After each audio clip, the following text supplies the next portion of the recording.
Hallelujah hallelujah. देवाला hallelujah hallelujah. Hallelujah hallelujah. Hallelujah hallelujah. Yeshu महाराजची जय. येशू महाराजची जय. येशू महाराजची जय. मी प्रभू येशूच्या नावाने तुम्हाला सर्वांचं स्वागत करते. प्रभु यीशु मसीह के नाम से आप सबका स्वागत करते हैं। देवाला धन्यवाद देते. देवाचा आपल्याला उपवास प्रार्थना घेऊन आला. प्रभु को धन्यवाद देते हैं कि प्रभु आज हमें उपवास प्रार्थना में लेकर आया। या आपण आजचं वचन पाहूया. तो आप हम आज का वचन देखेंगे आपण गेल्या 2 आठवड्यापासून ख्रिस्त जन्माबद्दल पाहत आहोत. और गए 2 हफ्ते से हम यीशु के जन्म के विषय के बारे में देख रहे हैं। आपण पाहिलं होतं येशूच्या जन्माच्या वेळेला काय काय झालं. और हमने देखा था कि यीशु के जन्म के समय पर क्या क्या हुआ। आणि आपण पहिल्या शुक्रवारी म्हणजे या 2 आठवड्यापूर्वी पाहिलं होतं की 3 ज्योतिष खूप लांबून येशूला भेट पाहण्यासाठी आले होते. और 2 हफ्ते पहले हमने देखा था कि 3 जो ज्योतिष थे वो यीशु मसीह को देखने के लिए बहुत दूर से आए ते थे। का आले होते? वो क्यों आए थे? राजाला पाहायला, राजा को देखने के लिए, दंडवत करायला, उसको दंडवत करने के नमन लिए, करायला. उसको नमन करने के लिए। आपणही ते 3 ज्योतिष खूप श्रेष्ठ होते, महान होते, राजा त्याच्या समोर झुकत होते.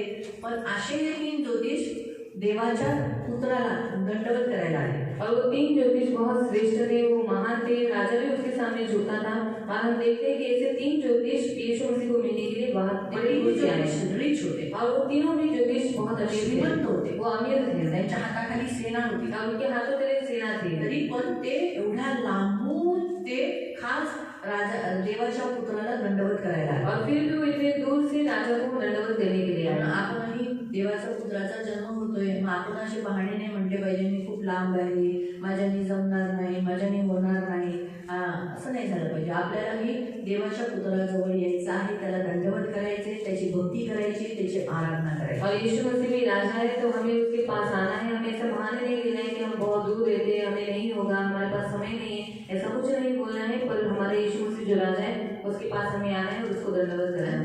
त्यांनी भक्ती केली, और उन्होंने भक्ति की, येशूची भक्ती केली. यीशु मसीह की भक्ति की। आपल्यालाही येशूचीच भक्ती तो हमें करायची. भी यीशु मसीह की भक्ति करना है।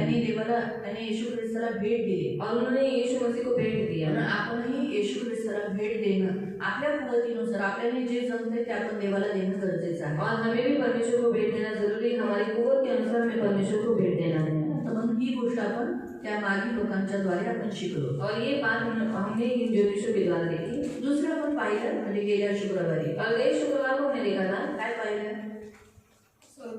स्वर्गदूतांबद्दल आणि आपण मेंढपाळांबद्दल पाहिलं. और स्वर्गदूतों के बारे में और चरवाहों के बारे में हमने देखा था। येशूचा जन्म झाला आणि ही घोषणा स्वर्गदूतांनी केली. और यीशु मसीह का जन्म हुआ, ये जो घोषणा थी वो स्वर्गदूतों ने की। स्वर्गातून खूप मोठा दल आला आणि त्यांनी स्तुती केली, ते नाचले. और स्वर्ग में से बहुत बड़ा झुंड आया और उन्होंने परमेश्वर की स्तुति की और वो नाच रहे थे। म्हणून आता स्वर्गदूत येणार नाही और अभी स्वर्गदूत नहीं आएंगे आणि ते देवाची घोषणा करणार नाही. और अभी वो परमेश्वर के नाम की घोषणा नहीं करेंगे। येशूने आता आपल्याला नियुक्त केलंय. और यीशु मसीह ने अभी उनके साथ हमें नियुक्त किया है। आपण ख्रिस्ताचे राजदूत और आहोत. हम मसीह के राजदूत हैं। म्हणून आता आपण स्वर्गदूत आहोत. और इसलिए अभी हम स्वर्गदूत हैं। म्हणून आपल्याला आता काय करायचं आहे? और हमें अभी क्या करना है? आपल्याला देवाबद्दल सांगायचं, त्याच्या पुत्राची घोषणा करायची की त्याचा जन्म झालेला आहे. और हमें अभी परमेश्वर के बारे में घोषणा करना है, उसके पुत्र के बारे में घोषणा करना आणि है। जसेच खूप मोठा स्वर्गदूतांचा समूह नाचत होता, स्तुती करत होता, और जैसे बहुत बड़े स्वर्गदूतों का दल परमेश्वर की स्तुति कर रहा था, नाच रहा था, तसंच तुम्ही सर्व स्वर्गदूत आहात, देवाचे राजदूत आहात. मग आपण पण एकत्रित होऊन नाचायचंय, त्याची स्तुती करायची आहे. तो वैसे ही आप भी परमेश्वर के राजदूत हैं, तो हमें भी इकट्ठा होकर परमेश्वर की स्तुति करना है, वो भी नाच कर करना है। हा, जसं ते नाचत होते येशूच्या जन्माबद्दल, और जैसे वो लोग नाच रहे थे यीशु मसीह के जन्म में, वैसे आपण ही नाचून देवाची स्तुती केली तो पाहिजे. हमें भी नाच कर परमेश्वर की स्तुति करना म्हणून चाहिए। आम्ही काही कार्यक्रम ठेवतो. और इसलिए हम कुछ कार्यक्रम रखते लहान हैं। मुलं, छोटे बच्चे, तरुण मुली, जवान लड़कियां, स्त्रियां, ते आपले कार्यक्रम ठेवतात, ते नाचून देवाची स्तुती करतात. का? कारण देवाकडून त्यांना पाठवण्यात आलं आणि त्यांना पाठवण्यात आल्यामुळे ते लोकांच्या समोर काय करत होते? ते नाचत होते. म्हणजे आता हे पण लोकांच्या समोर काय करत आहे? नाचतात. और जैसे स्वर्गदूतों को परमेश्वर की ओर से भेजा गया था, वो नाच कर स्तुति कर रहे थे, तो वैसे ही परमेश्वर ने इन्हें नियुक्त किया है और नाच कर परमेश्वर की स्तुति करते हैं। तेवढे मेंढपाळ ते स्वर्गदूतांना नाचताना बघितलं. और सारे चरवाहों ने स्वर्गदूतों को नाचते हुए देखा। तसंच जेवढे लोक त्या कार्यक्रमाला येतात, ख्रिस्त जन्म उत्सवाला येतात, त्यांनी तो कार्यक्रम बघायचा आहे. त्या दूतांना जे देवासाठी नाचतात त्यांना बघायचे. तो जितने लोग क्रिसमस में आते हैं वो नाचकर परमेश्वर की स्तुति करते हैं, तो आने वाले सभी लोगों ने उनको देखना है। बरेच जण काय करतात? बहुत से लोग क्या काय करते हैं? बघायचं, काय और क्या काय झालं? और क्या ही नाच नाचतात ते पण हे करत नाही. और दूसरे नाचते तो उनको भी वो खटकता है। काही लोक बाजारात जातात, कुछ लोग बाजार में जाते काही हैं लोक बडबडतात, और कुछ लोग बड़बड़ाते काही हैं लोक कामाला जातात, और कुछ लोग काम पर जाते काही हैं लोक त्या जिथं शेड आहे त्या शेडच्या बाहेरच बसलेले असतात. और कुछ लोग शेड के बाहर ही बैठे हुए रहते हैं मुलांना घेऊन. बच्चों को लेकर। मग आलेत कशाला? तो आए क्यों हो? तो उपस्थिती दाखवायला. सिर्फ अपनी उपस्थिति दिखाने के लिए? हे लक्षात ठेवा. ये याद रखो। जे काही ख्रिस्त जन्माच्या वेळेला झाले तेच देवाची इच्छा आहे की माझ्या पुत्राच्या जन्माचा दिवस जेव्हा हर वर्षी मनवला जातो तर मंडळीने हे काम करावं. और जो कुछ बातें यीशु मसीह के जन्म के दिन पर हुई थी तो वही बातें हर क्रिसमस में उसके जन्मदिन पर हुई परमेश्वर की इच्छा है। जेव्हा मेंढपाळांना सुवार्ता सांगण्यात आली तर ते काय केले? ते गेले तिथे. और जब चरवाहों को समाचार बताया गया तो वो लोग वहां पर गए त्यांनी शोध काढला और उन्होंने उसको ढूंढा आणि त्यांनी येशू ख्रिस्ताला दंडवत केलं, नमन केलं आणि त्यांनी देवाची स्तुती केली. और उन्होंने यीशु मसीह को दंडवत किया और यीशु मसीह की उन्होंने स्तुति की। पण तसंच प्रियानो आपल्यालाही देव बोलवतो जिथं देवाचा ख्रिस्ताचा जन्म उत्सव साजरा होत आहे तिथं आपण शोधून लांबून कासेना पण यायचे आणि देवाची स्तुती करायची, देवाला दंडवत करायचा आहे. तो वैसे परमेश्वर भी हमें बुलाता है, हम कहीं पर भी वो दूर हुए तो हमें ढूंढकर परमेश्वर के चरणों पर आना है और उसकी स्तुति करना है। आपण ह्या 2 शुक्रवारपासून आपण ह्या गोष्टी पाहिल्या. और 2 शुक्रवार से हमने इन बातों को देखा। आज 3रा शुक्रवार और आज 3रा शुक्रवार आणि आज 3ऱ्या शुक्रवारी देव आपल्याला अजून एक वेगळी गोष्ट शिकवत आहे. और इस 3रे शुक्रवार के दिन परमेश्वर एक अलग बात हमें सिखाता है। लूक अध्याय 2 लूक अध्याय 2 त्याचं 1 ते 7. उसका 1 से लेकर 7 तक। लूक अध्याय 2, लूक अध्याय 2, लूक चैप्टर 2, लूक अध्याय 2 1 से लेकर 7 तक. 1 पासून 7 तक 1 to 7. 1 ते 7। उन दिनों में अगस्तुस कैसर की ओर से आज्ञा निकली कि सारे जगत में लोगों के नाम लिखवाए. यह पहली नाम लिखाई उस समय हुई जब किरनियस सीरिया का हाकिम था. सब लोग नाम लिखवाने के लिए अपने अपने नगर में गए. अतः यूसुफ भी इसलिए कि वो दाऊद के घराने का और वंश का था, गलील के नासरत नगर में यहूदिया में दाऊद के नगर बेतलेहम को गया कि अपनी मंगेतर मरियम के साथ जो गर्भवती थी नाम लिखवाए. उनके वहाँ रहते उसके जन्म के दिन पूरे हुए और वो अपना पहलौठा पुत्र जनी और उसे कपड़े में लपेटकर चरनी में रखा और क्योंकि उनके लिए सराय में जगह न थी. त्या दिवसात असे झाले की सर्व जगाची नावनिशी लिहिली जावी अशी कैसर ऑगस्टस यांची आज्ञा झाली. क्विरिनियस हा सूर्याचा सुभेदार असताना ही पहिली नावनिशी झाली. तेव्हा सर्व लोक आपापल्या गावी नावनिशी लिहून देण्यास गेले. योसेफ हा दाविदाच्या घराण्यातला व कुळातला असल्यामुळे तोही गालिलातील नासरीत गावाहून व यहूदियातील दाविदाच्या बेतलेहम गावी तो गेला व नावनिशी लिहून देण्यासाठी त्याला वागदत्त झालेली मरिया गरोदर असताना तिलाही त्याने बरोबर नेले. ते तिथे असताना असे झाले की तिचे दिवस पूर्ण भरले आणि तिला तिचा प्रथम पुत्र झाला. त्याला तिने बाळंतीने गुंडळण गव्हाणे ठेवले कारण त्यांना उगारकाळी जाणार नव्हते. आपण प्रार्थना करू. पवित्र पवित्र करुणामय प्रेमी पिता प्रभु यीशु के नाम से प्रभु हम आपके सामने आते वचन की सेवा को आपके हाथों में देते. आपका वचन क्या ही सुंदर, क्या ही पवित्र, क्या ही शुद्ध है. इसलिए वचन हम ध्यान से सुनने के लिए और जो हम सुनते हैं वही पालन करने के लिए तो मदद करना, वचन का अर्थ समझने के लिए आप सहायता करना. ये हमारी विनती, हमारी प्रार्थना है प्रभु, आप दया रखना. धन्यवाद देते पिता, धन्यवाद यीशु के नाम से आमीन. Praise the Lord, praise the Lord, hallelujah, hallelujah. आपण इथे पाहतो येशू आला या जगामध्ये. और हम यहाँ पर देखते हैं कि यीशु मसीह दुनिया में आया. तर आपण आज पाहणार आहोत येशू जेव्हा देवाने आदमाला पहिल्या माणसाला बनवलं तर त्याला पूर्ण मोठा माणूस बनवला होता. और हम देखने वाले हैं कि जब परमेश्वर ने पहले आदम को बनाया था वो पूरा मनुष्य था. आता पण येशूला तो मोठा माणूस म्हणून पाठवू शकला असता. और अभी तो यीशु मसीह को बड़ा मनुष्य बनकर वो इस पृथ्वी पर भेज सकता था. येशूला लहान बाळ बनून का यावं लागलं और यीशु मसीह को छोटा बालक बनकर क्यों आना पड़ा त्याचा आज आपण पाहणार आहोत. और उसके विषय में आज हम देखेंगे. जसं आपण इथे पाहिलं और जैसे हमने यहाँ पर देखा की तिची प्रसव पीडा म्हणजे मुलाला जन्म देण्याची वेळ झाली और प्रसव पीड़ा होने के बाद बच्चे को जन्म देने का समय आ गया आणि तिने तिचा पहिलोटा पुत्र जन्म दिला. और उसने अपने पहिलोटे पुत्र को जन्म दिया. तिने त्याला कपड्यामध्ये लपटून और उसने उसे कपड़े में लपेटकर कुठे ठेवलं? कहाँ पर रखा? चरणीला मराठीत काय? गव्हाणी ठेवलं. और उसको चरणी में रखा. तर आपण इथे पाहतो की येशू ख्रिस्ताने एक लहान बाळासारखा जन्म घेतला. और यीशु मसीह ने यहाँ पर छोटे बालक की नहीं जन्म दिया. तो आला, वो आया आपल्याला वाचवण्यासाठी, हमें बचाने के लिए. बायबल आपल्याला सांगतं, बाइबल हमें बताती है येशू या जगात का आला. और यीशु मसीह इस दुनिया में क्यों आया. पहिलं उत्तर पहला उसका उत्तर है पहिलं उत्तर वाचूया. मत्ती अध्याय 5 त्याचं 17. मत्ती अध्याय 5 उसका 17. मत्ती अध्याय 5 मॅथ्यू 5:17. मत्ती अध्याय 5 उसका खूप 17. जणांना असं प्रश्न असतो, कशाला तो देव आहे ना, देवाने कशाला आलं पाहिजे. और बहुत सारे लोगों का ऐसा सवाल होता है कि वो तो परमेश्वर है ना, तो उसने क्यों आना तर चाहिए. इथे स्पष्टपणे येशू ख्रिस्ताने उत्तर दिलंय, तो या जगात का आला. और यहाँ पर यीशु मसीह ने स्पष्ट रीति से उत्तर दिया है कि वो इस दुनिया में क्यों आया. तर पहिलं उत्तर, नियमशास्त्र किंवा संदेशाचे ग्रंथ रद्द करण्यास मी आलो आहे असे समजू नका. मी रद्द करण्यास नव्हे तर पूर्ण करण्यास आलो आहे. तर देवाचे जे नियमशास्त्र आहे ते पूर्ण करण्यासाठी तो आला. और परमेश्वर का जो नियम शास्त्र है उसे पूरा करने के लिए वो आया. येशूचा या जगात येण्याचा मुख्य उद्देश आहे का तो आला. देवाने जे नियमशास्त्र दिलेले आहे, देवाने जे भविष्यवाणी केलेले आहेत, पुढे होणाऱ्या गोष्टी सांगितलेल्या आहेत, देवाच्या मुखातून जे काही निघाले ते पूर्ण करण्यासाठी. और यीशु मसीह का जन्म इसलिए हुआ, उसका मुख्य उद्देश्य ये है कि जो परमेश्वर का नियम शास्त्र है, जो भविष्यवक्ताओं में लिखा गया है, वो उसको पूरा करने के लिए इस पृथ्वी पर आया. दूसरा पॉइंट, मार्क 2:17. मरकुस अध्याय 2 उसका 17. मार्क चॅप्टर 2 वर्स 17. मरकुस अध्याय 2 उसका 17. हे सर्व येशूच बोललाय. और ये सब यीशु मसीह ने कहा है. हे ऐकून येशू त्यांना म्हणाला, निरोग्यांना वैद्याची गरज नसते. जे बरे आहेत, निरोगी आहेत, आजारी नाही, त्यांना डॉक्टरांची गरज असते का, सांगा. नाही. मग तर रोग्यांना असते. तर मग कुणाला गरज असते, आजारी व्यक्तीला डॉक्टरांची गरज असते. मी नीतिमानांना नव्हे तर पाप्यांना पश्चातापासाठी बोलवण्यास आलो आहे. मग तो का आहे, तो नीतिमान जे खूप चांगले आहेत या जगामध्ये त्यांच्यासाठी तो नाही आला.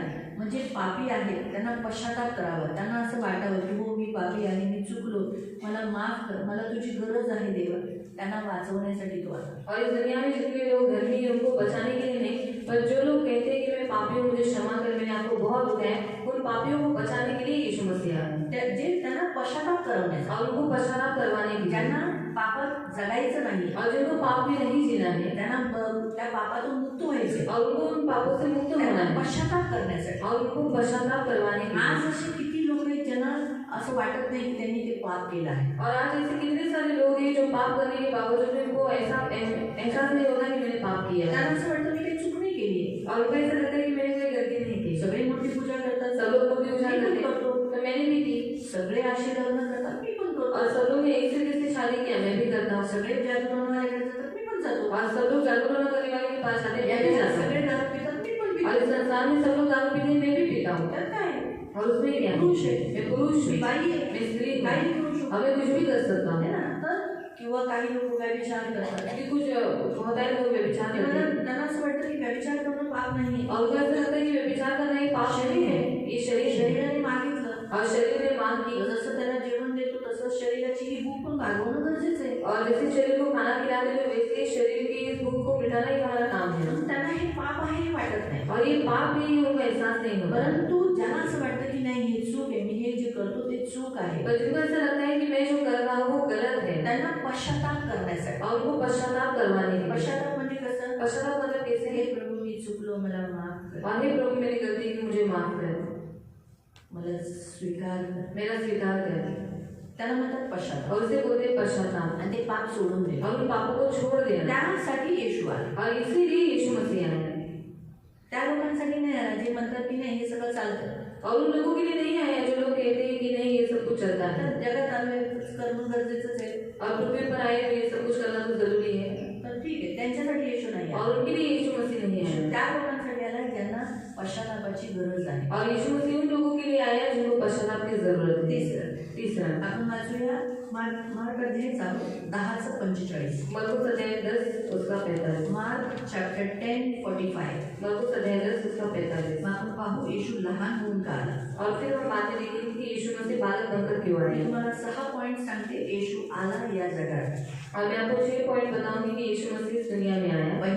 पहिला 6 पॉइंट मधला तो नियमशास्त्र पूर्ण और करण्यासाठी. पहली बात नियम शास्त्र को पूरा करने के लिए आया. लोक जे पापात आहेत त्यांना पश्चाताप करून त्यांचा जीव वाचवण्यासाठी. और दूसरा जो इस दुनिया में पापी है उनको पश्चाताप कर उनके प्राणों को बचाने के लिए. तीसरा कारण मनुष्य 45. मार्क 10:45. मार्क अध्याय 10:45. कारण मनुष्याचा पुत्र ही सेवा करून घेण्यास नाही तर सेवा करण्यास व पुष्कळांच्या मुक्तीसाठी आपला जीव खंडणी म्हणून अर्पण करण्यास आला. तो काय बोलला? तो कशासाठी आलाय? सेवा करून घेण्यासाठी नाही. और वो सेवा करवा कर लेने के लिए नहीं सेवा करा कि लोग आकर मेरी सेवा पण करें, तो सेवा करण्यास आला. पर वो सेवा करने के लिए आया है. कुणाची? किसकी? हा कुणाची? पुन्हा बोला. पापी माणसाची. पापी लोगों की. आपण कोणाची सेवा करतो? हम किसकी सेवा करते हैं? चांगली माणसं आहेत. जो अच्छे लोग हैं. जे पापी लोक आहेत त्यांची आपण सेवा करायला मागत नाही. और जो पापी लोग हैं उनकी सेवा करना हमें अच्छा नहीं लगता. आपल्याला काय वाटतं? अरे पापी आहे, त्यांची काय सेवा करायची? और हमें क्या लगता है ये पापी इनकी क्या सेवा करने का. पण जेव्हा की येशू म्हणाला मी आलो आहे सेवा करण्यासाठी, बल्कि यीशु मसीह ने कहा कि सेवा करने के लिए आया है, वो भी पापी लोगों के लिए. पुढे दिलेलं आहे और आगे दिया गया मी है त्यांना काय देण्यासाठी? मैं उनको क्या देने के लिए? जीवन देण्यासाठी. जीवन देने के लिए. असंच लिहिलं ना पुन्हा तिसऱ्या.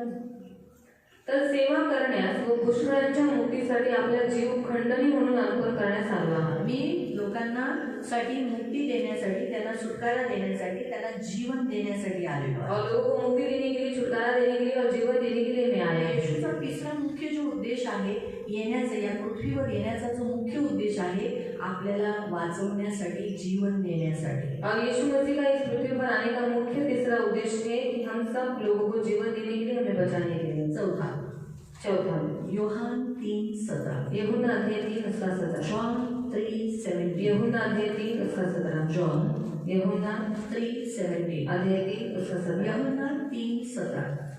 देवाने आपल्या पुत्राला जगाचा न्यायनिवाडा करण्यासाठी नव्हे, संसार को न्याय करने के लिए, शिक्षा करने के लिए अपने पुत्र को नहीं भेजा, फिर तर त्याच्याद्वारे जगाचे तारण व्हावे म्हणून पाठवले. तर जगाचं तारण करण्यासाठी, जगाला वाचवण्यासाठी, लोकांना मुक्ती देण्यासाठी, नरकात जाण्यापासून वाचवण्यासाठी, शेवटचा जो न्याय नरक त्याच्यात जाण्यापासून वाचवण्यासाठी येशू आला.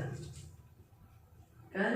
पाचवं योहान 12:27. यूहन्ना अध्याय 12:27. जॉन यूहन्ना 12 अध्याय 12 त्याचं 27. 27. आता माझा जीव व्याकुळ झाला आहे, मी काय बोलू? हे बाबा, मी व्याकुळ होऊ चुका हूं. आणि तो म्हणतोय आता माझा जीव जायला आलेला आहे. हे बाबा, या घटकेपासून माझे रक्षण कर. परंतु मी यासाठीच या घटकेत आलो आहे. तो काय म्हणतो? मी कशासाठी आलेलो आहे? मरायला. मैं क्यों आया हूँ? मरने के लिए. प्रार्थना केली की हे देवा मला या घटकेपासून वाचव. और उसने प्रार्थना की कि हे प्रभु मुझे इस संकट से बचा, मुझे इस बातों से बचा. कोणत्या? मरण्यापासून, मृत्यू से. पण तो म्हणतो नाही नाही मी ह्याचसाठी तर आलोय, मारण्यासाठी. पर उसने कहा नहीं नहीं मैं इसीलिए तो आया हूँ मरने के लिए. म्हणून पाचवा पॉइंट येशू आला आपल्याला मरण, आपलं जे मरण आहे ते घेण्यासाठी. और पांचवा पॉइंट है कि यीशु मसीह इस पृथ्वी पर आए हमारी मृत्यू को अपने ऊपर उठाने के लिए आला. और वो मरने के लिए आया. या जगात आपण कशाला आलो? इस दुनिया में हम क्यों आए? जगायला, जीने के लिए. तो कशाला आला? वो क्यों आया था? मरायला, मरने के लिए. है ना?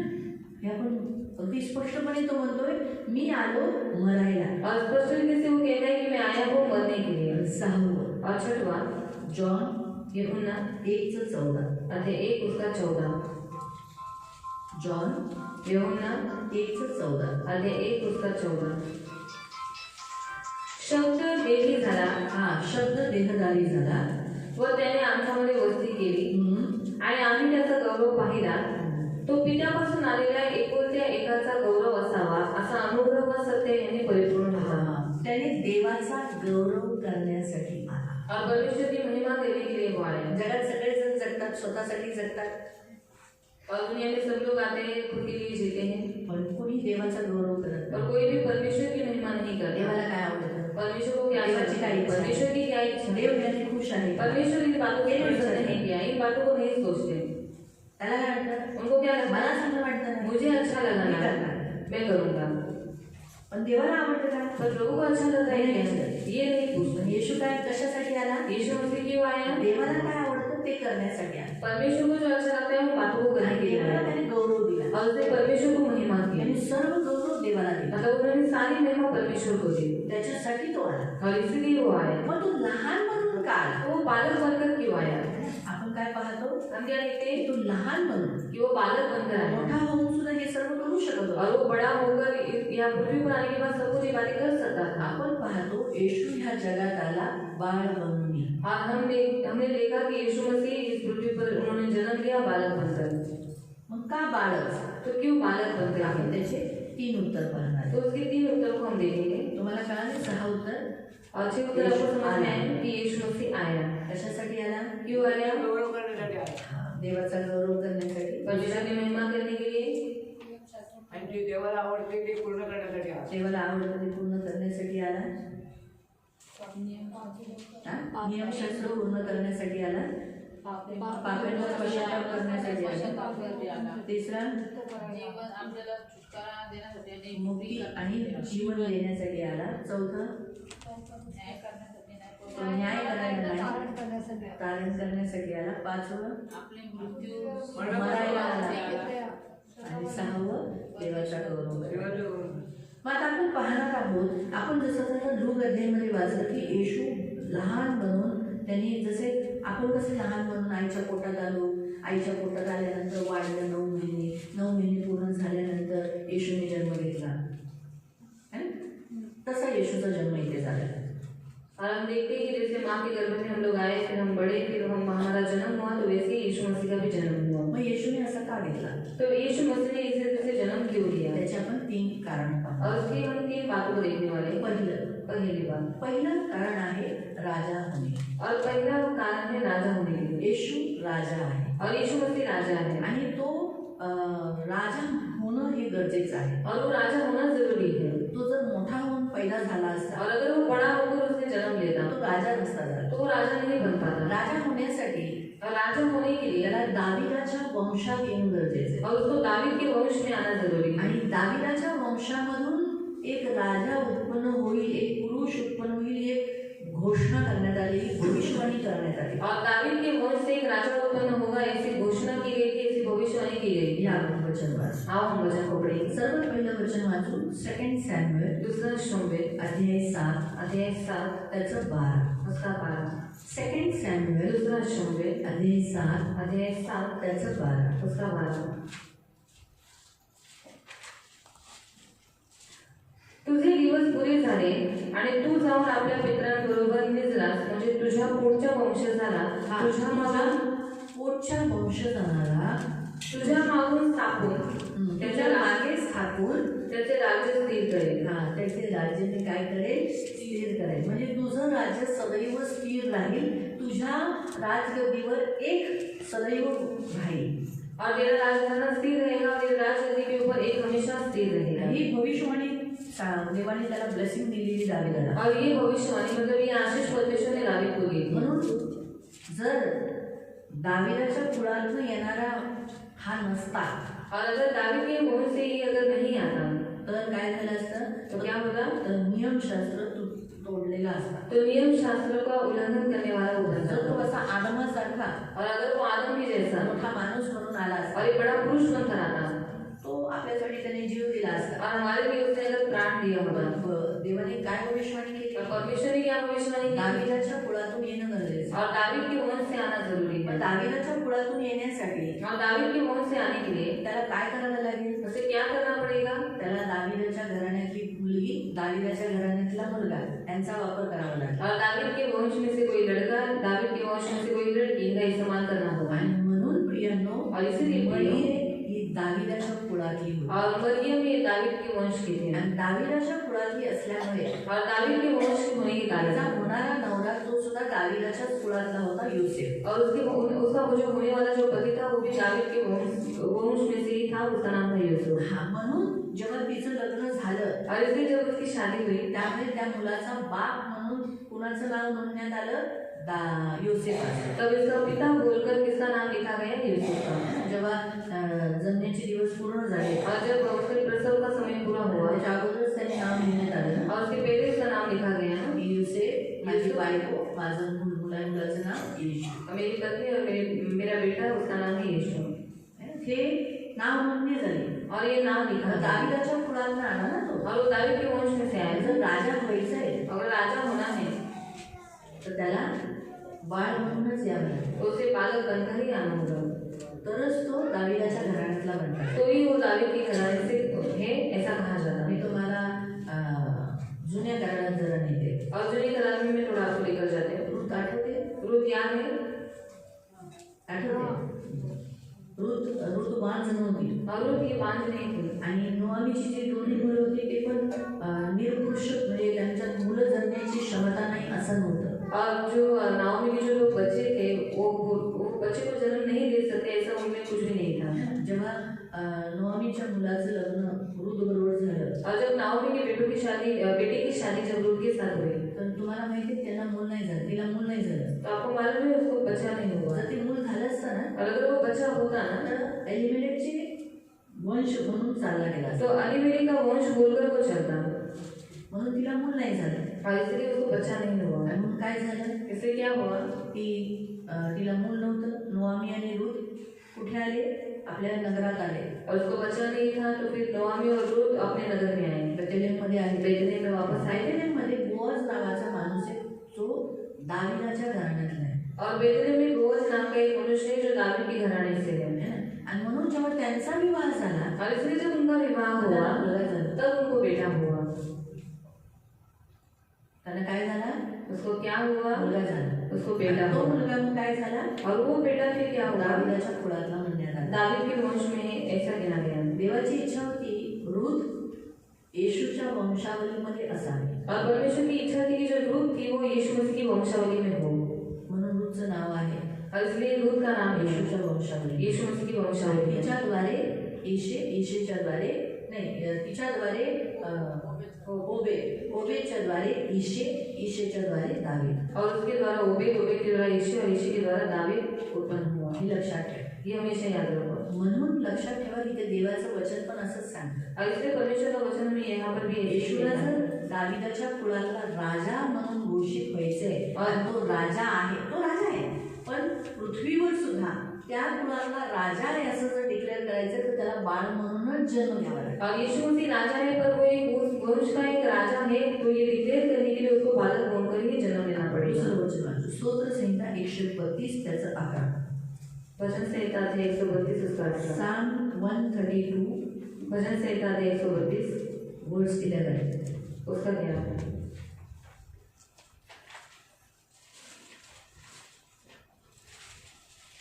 साम 132 11. परमेश्वराने दाविदा स्तोत्र संहिता 132.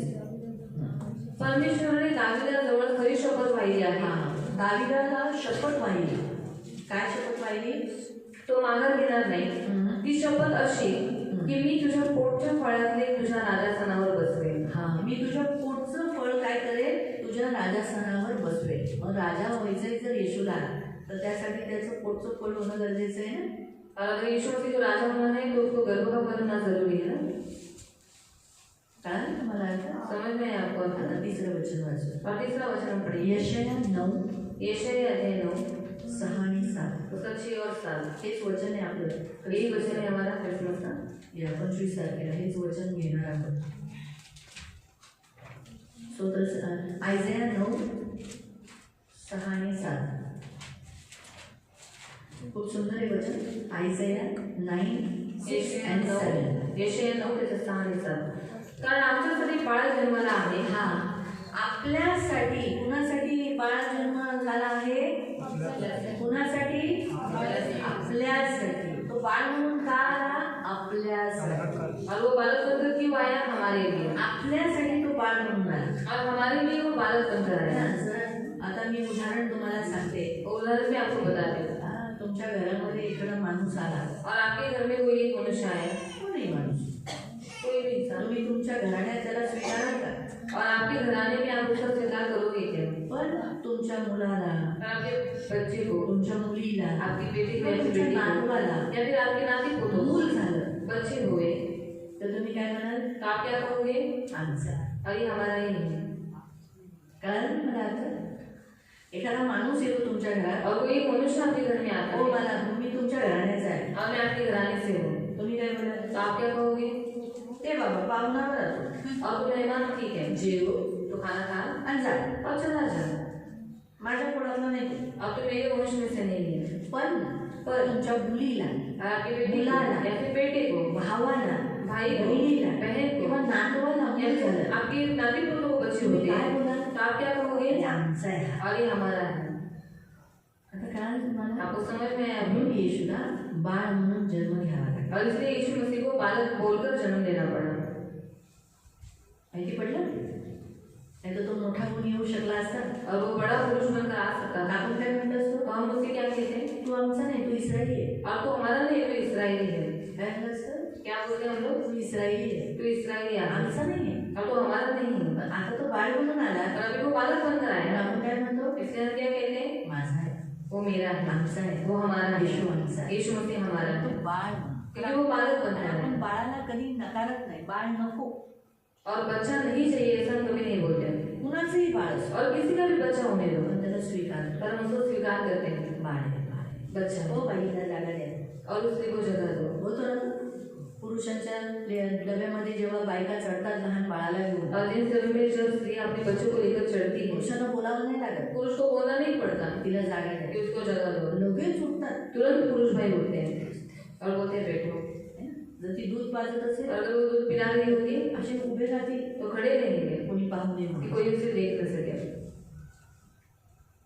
है ना? ते ह्या गोष्टी एक आपण पाहतो. म्हणजे त्याच रीतीने कसं आता तिने त्यांच्या घरात होतं का मग? और वो उनके घर के बच्चे, वो ती बाई त्यांच्या घरातली होती का? और वो स्त्री उनके घर से थी क्या? तरी पुरुष काय झाले? फिर भी पुरुष ने क्या किया?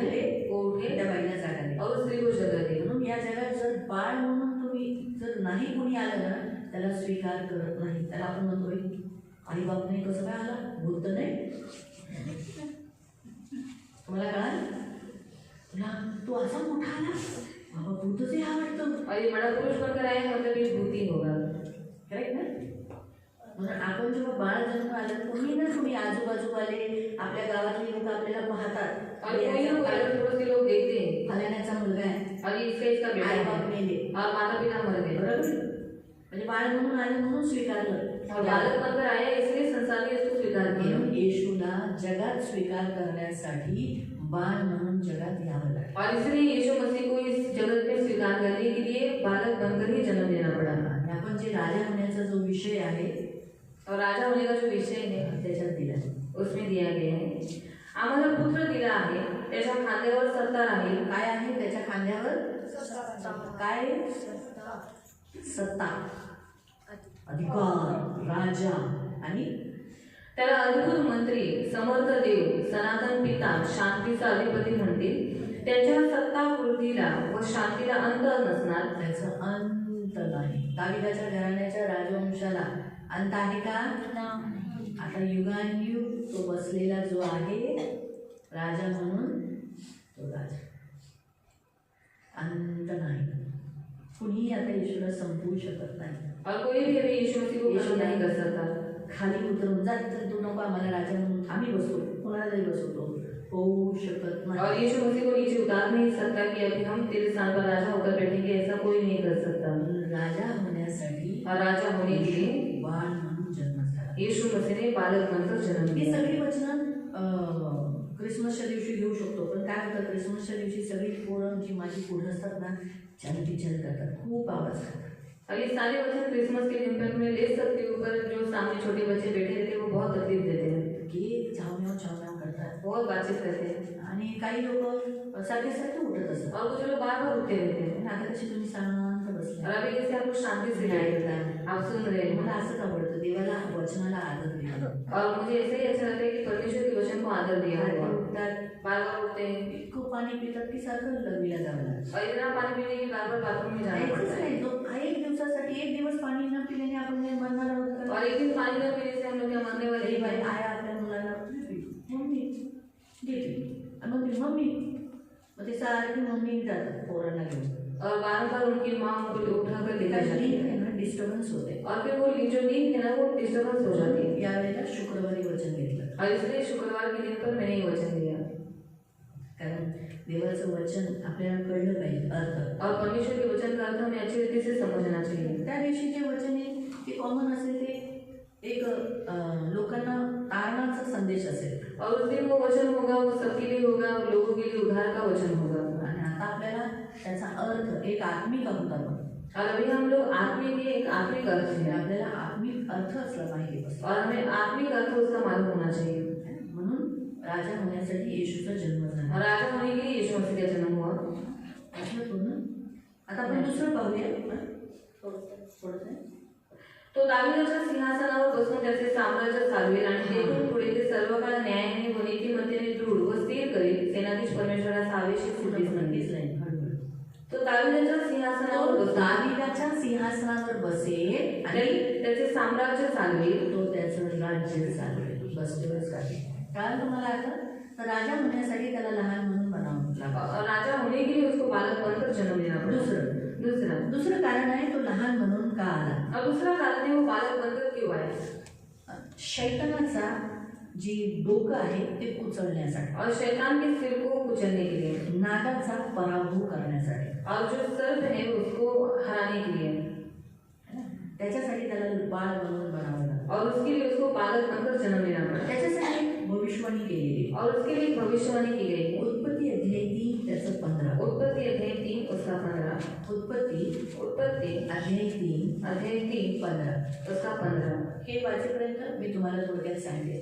देवाने मानवाची रचना केली और परमेश्वर ने मनुष्य की निर्मिती की आणि त्याला खूप छान रीतीने बनवलं. तो कधीही मरू नये ही देवाची इच्छा होती. और उसको बहुत सुंदर तरह से बनाया और वो कभी भी न मरे इसी तरह से परमेश्वर ने उसको बनाया था. कोणताही मुलं, आता तुमची पण मुलं आहेत, तुमची अशी इच्छा आहे का तुमची मुलं मरावी. और आपके भी बच्चे, आपकी ऐसी इच्छा है कि आपके बच्चे मर जाएं. मग तसंच देवाने पण आपल्याला आदमाला हवेला आणि आपल्याला जे जन्म दिलाय त्याची बिलकुल इच्छा नाही की आपण मरावं. तो वैसे परमेश्वर ने आदम को हम सबको बनाया और परमेश्वर की इच्छा नहीं है कि हम सब मर जाएं. पण आदमाने पाप केल्यामुळे पर आदम ने पाप करने के कारण मृत्यू जगात आला. मृत्यु इस दुनिया में आई आपल्या आत आला. और हमारे अंदर आई. मृत्यू शोधायची गरज नाही. और मृत्यु को ढूंढने की जरूरत नहीं ते है, आतच आहे. वो अंदर ही है. हे नेहमी लक्षात ये ठेवा. हमेशा याद रखो. मृत्यू कुठे आहे? मृत्यु कहाँ पर है. आत आहे. अंदर ही है. आत आहे.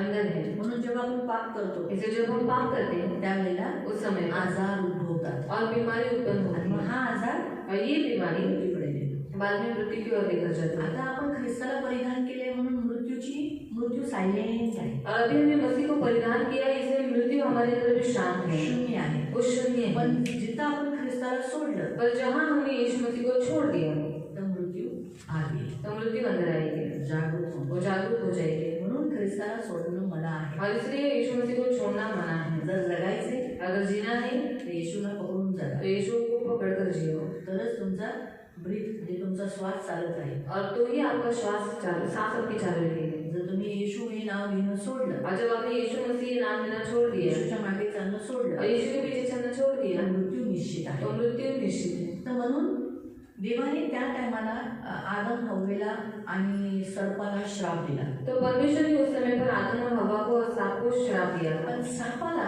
श्राप देताना एक घोषणा केली. और सांप को श्राप देते समय उसने एक घोषणा की की ज्या मृत्यू आज तू प्रवेश केलेला आहे और मृत्यु ने आज तेरे अंदर प्रवेश किया है, त्या मृत्यू म्हणजे तो नाग, तो सर्प, तो जो अजगर, तो जो ज्याने आदमाला पाडलं, हवेला पाडलं, त्याचं डोकं उचललं जाईल एका स्त्रीच्या संततीमुळे.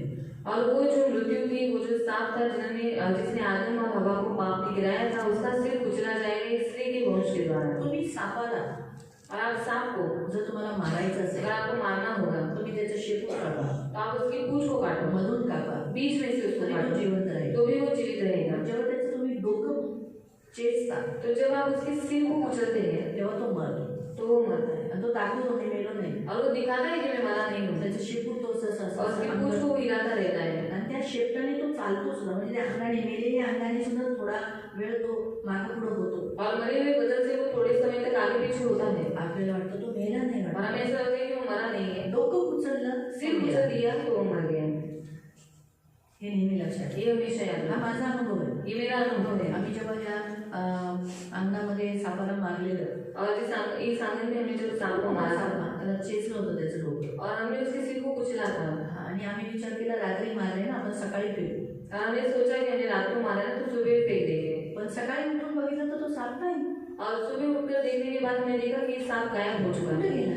कहाँ गया? शोधलं शोधलं शोधलं बहुत ढूंढा उसको. शेवटी तो गाडीच्या बोनेटमध्ये भेटला. और गाड़ी की जो बोनेट रहता है उसके अंदर वो मिला। कसं गेला? तो वो कैसे गया? आणि त्याने त्या मेलेल्या अवस्थेमध्ये तो सरकून गाडीच्या बोनटमध्ये बसला. और मरी हुई दशा में वो सरक कर जाकर गाड़ी के बोनट में बैठा। थोडा काळ त्याचा असतो और डोकं कुचललेलं असतं. और सिर अगर कुछ नहीं फिर भी थोड़ा समय के लिए वो जीवित रहता है। प्रभू येशू ख्रिस्ताने वधस्तंभावर प्राण दिल्यावर त्याचं डोकं कुचललं. और यीशु मसीह ने कलवरी क्रूस पर अपना प्राण दिया और उसका सिर उसके द्वारा कुचला गया। म्हणून थोडा काळच आहे, येशू येईपर्यंत त्याचं शेपूट तो हलवतोय या जगात. और अभी थोड़ा ही काल है, यीशु मसीह आने तक वो सिर्फ अपनी पूंछ को हिला रहा है इस दुनिया में। लक्षात ठेवा, पर याद रखो त्याच्यात जे विष होतं ना और उसका जो जहर था ते संपले. वो खत्म है, तो डसू नाही शकत. वो अभी आपको डस नहीं सकता।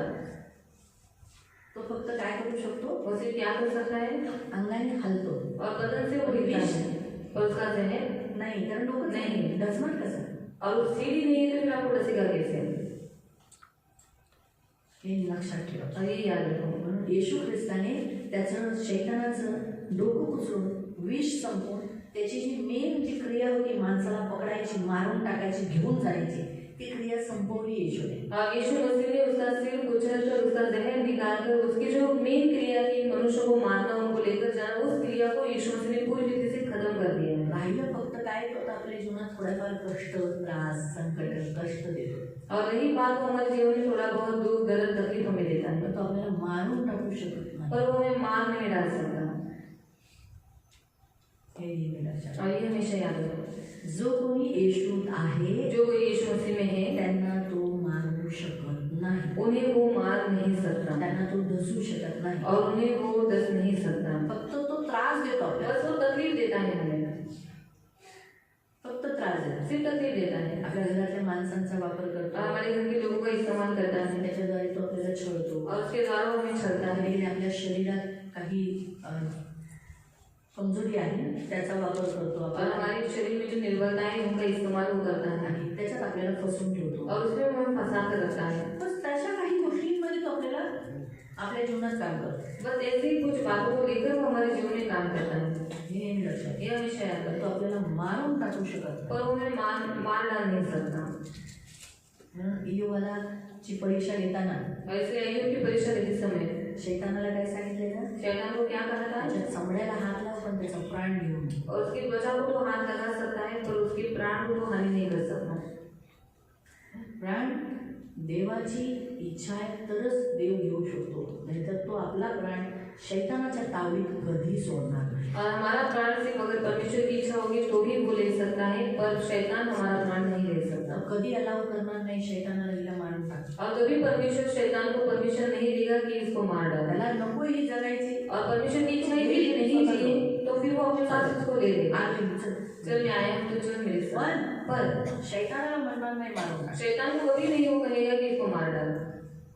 तुम्हाला कळालं आता? आपको समझ में आया आता है? नेहमी लक्षात ठेवा. ये हमेशा याद रखना। तर जर तुमच्या आजार कधी तुम्हाला आजार त्रास देतात और कभी कभी बीमारी आपको तकलीफ देती है तर ते आजार तुमच्या पापाची लक्षण आहे. और वो बीमारी आपके पाप के लक्षण है। तुम्ही देवाला या देहाच्या द्वारे गौरव केला नाही और आपने इस शरीर के द्वारा परमेश्वर की महिमा नहीं की म्हणून तुम्हाला ते आजाराचा त्रास देतात. और इसलिए अभी वो बीमारी आपको तकलीफ दे रही है। या आजारातच देवाचा गौरव करा. बस इस बीमारी में ही परमेश्वर की महिमा करो, ते आजार ऑटोमॅटिकली गायब होतो. तो वो बीमारी अपने आप गायब हो जाएगी।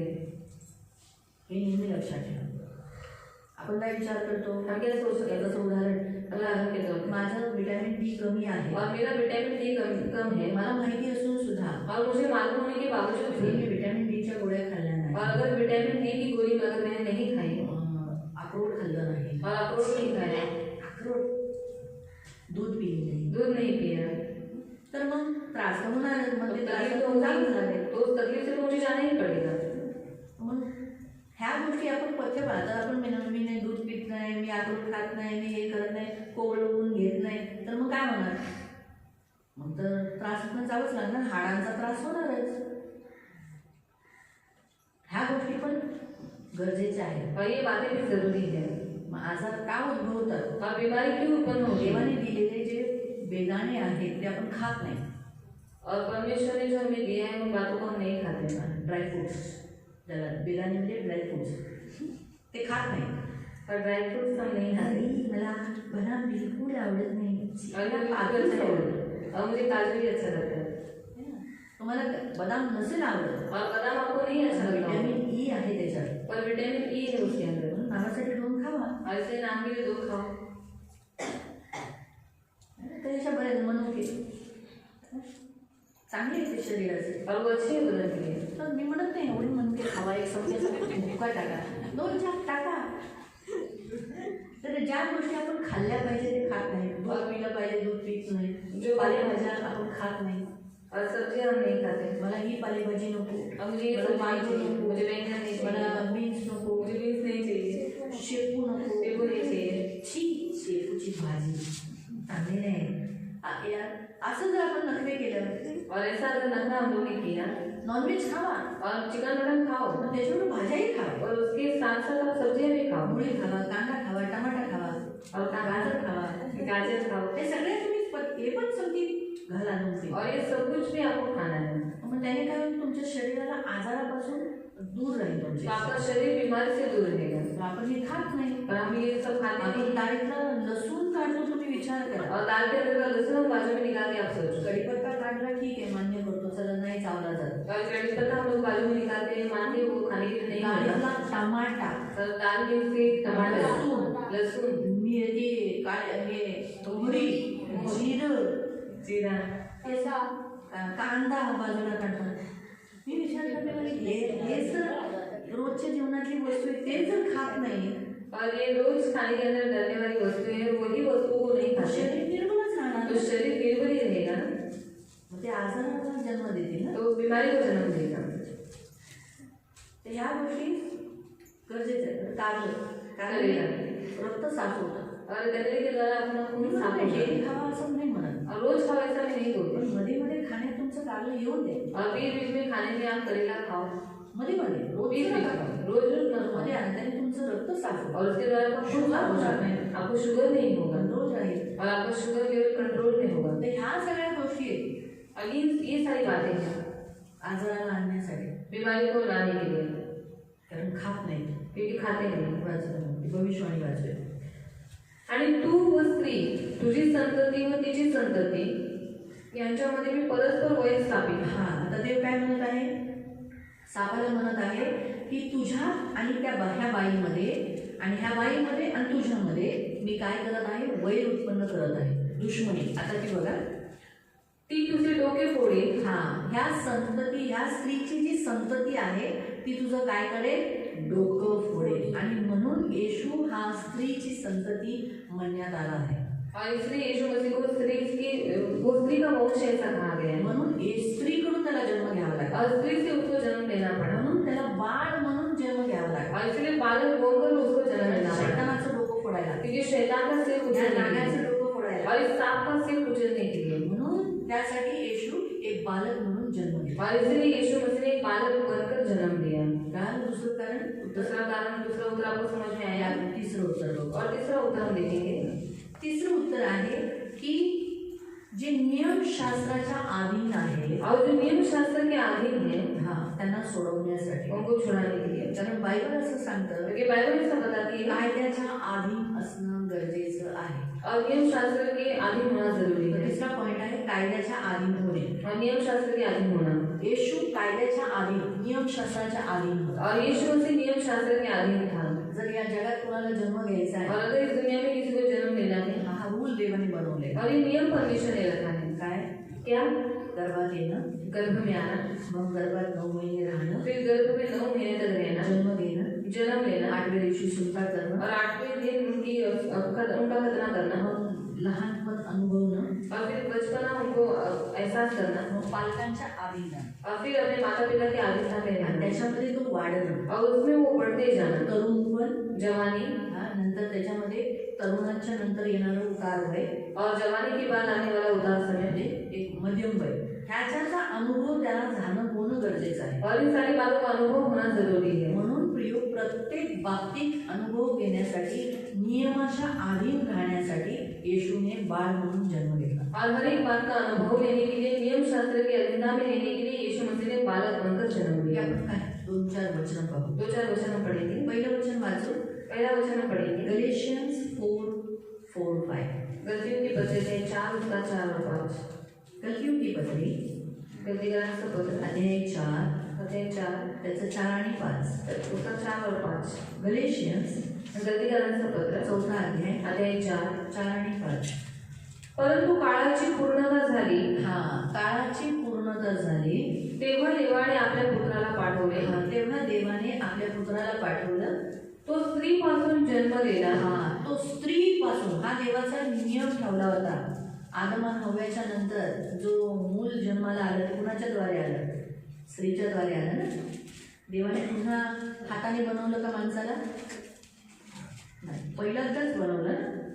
आदम आणि हव्याला हाताने बनवलं. त्याच्यानंतर येणारी सगळेजण मुलं जी होती ती कशी झाली? बाईकडून पैदा झाली ना. म्हणून येशू पण बाईच्या द्वारेच कायद्याने नियमाच्या आधी जाऊन जन्म घेतला. नियमशास्त्राने जन्मलेला असा होता. नियमशास्त्रानुसार त्याचा जन्म झाला. आता आपण वाचूया इब्रिकरांचं पत्र अध्याय 2 त्याचा 17. इब्रानियों की पत्री अध्याय 2 उसका 17. हिब्रू चॅप्टर 2 वर्स 17. इब्रानियों की पत्री अध्याय 2 उसका 17. म्हणून त्याला सर्व प्रकारे आपल्या बंधूंसारखे होणे अगत्याचे होते. त्याला माणसासारखं होणं गरजेचं होतं. बंधू लोक, आपले जे बंधू लोक, आपण कसे आलो जगात? कसे आलो? आईच्या पोटातून नंतर कळाईने सहन करून जन्म दिला. तसंच त्यालाही होणं गरजेचं होतं. यासाठी की लोकांच्या पापांबद्दल प्रायश्चित्त करण्याकरता त्याने स्वतः देवासमोर ह्यासाठी की का की आपल्या पापांसाठी, आपल्यासाठी वाचवण्यासाठी, पश्चाताप करण्यासाठी, प्रायश्चित्त करण्यासाठी त्याने स्वतः देवासंबंधीच्या गोष्टीविषयी दयाळू व विश्वसनीय प्रमुख याजक व्हावे. त्याने लोकांसाठी, आपल्यासाठी दयाळू, विश्वसनीय महायाजक व्हावे म्हणून तो असा जन्म झाला. काय त्याने आपल्यामध्ये जन्म घेतला, बाळ म्हणून जन्मला, म्हणून त्याला आज आपली किंमत कळते. त्याला कळतं की अरे आपल्याला काय काय होतं, आपल्याला काय काय गुजरतं, आपण कोणत्या परिस्थितीतून जातो, आपल्याला कसे मित्र भेटतात, आपण काय बोलतो, आपण आई वडिलांचं कसं ऐकत नाही, हे सगळ्या गोष्टी त्यांनी अनुभवल्या. और यीशु मसीह ने बालक बोलकर जन्म लिया कि इसीलिए कि हम जैसे हमारा जन्म हुआ तो हमारी बातों को समझ सकता है कि हमारे साथ क्या क्या होता है, हमारे ऊपर क्या क्या बीतता है, ये बातें को आज समझ पाता है. म्हणून आपण आजवर प्रभू मी चुकलो होतो, दयाळू महायाजक असल्यामुळे तो आपल्याला म्हणतो ठीक आहे पूर्ण करू नका. और इसलिए जब हम गलतियां करते हैं प्रभु कहते प्रभु मेरी गलती की मुझे माफ कर दो, परमेश्वर दयालु महायाजक होने के कारण वो हमारे सारे पापों को क्षमा करता है. कहता है कि फिर से पाप मत करना. पण आपण चुकतो, और फिर से हम गलती करते हैं, फिर से हम बोलते हैं प्रभु मेरी गलती है. ते म्हणतो ठीक आहे बाळा आता पूर्ण करू नको. और प्रभु कहते हैं ठीक है बेटा अभी अगली बार से मत गेल्या करना. किती वर्षापासून तो माफच करत आहे. और गए कितने सालों से हमें माफी कर रहा है. कधी बोललं काय? कभी उसने कहा काय सांगा माफी मागता. और क्या बार बार माफी मांगते हो? कधी बोललं? कभी उसने ऐसा कहा? कधी नाही, तो कधी नाही म्हणा. म्हणून ते वचन एकदम पूर्णपणे तुम्ही लक्षपूर्वक ऐका. ते आपल्याला असं फटाफटा तुम्ही वाचलं पण त्याचं मिनिंग किती गहरा आहे. वाचन वेगळं वाचन. म्हणून त्यांना सर्व प्रकारे आपल्या बंधूंसारखे होणे अगत्याचे होते. आपल्यासाठी आपल्यासारखं होणं गरजेचं आहे. म्हणून आपल्या फिलिंग्स, आपल्यात काय होतं हे त्याला कळणं गरजेचं आहे. म्हणून यासाठी की लोकांच्या पापांबद्दल प्रायश्चित्त करण्याकरता आपल्या पापांसाठी प्रायश्चित्त करावं म्हणून तो आपल्यासाठी नेला. त्याने स्वतः देवासंबंधीच्या गोष्टींविषयी दयाळू व विश्वास देवाच्या संबंधी. आता देवाच्या संबंधी कोणते विषय आहेत? रविवारी चर्चला येणं गरजेचं आहे, बरोबर आहे.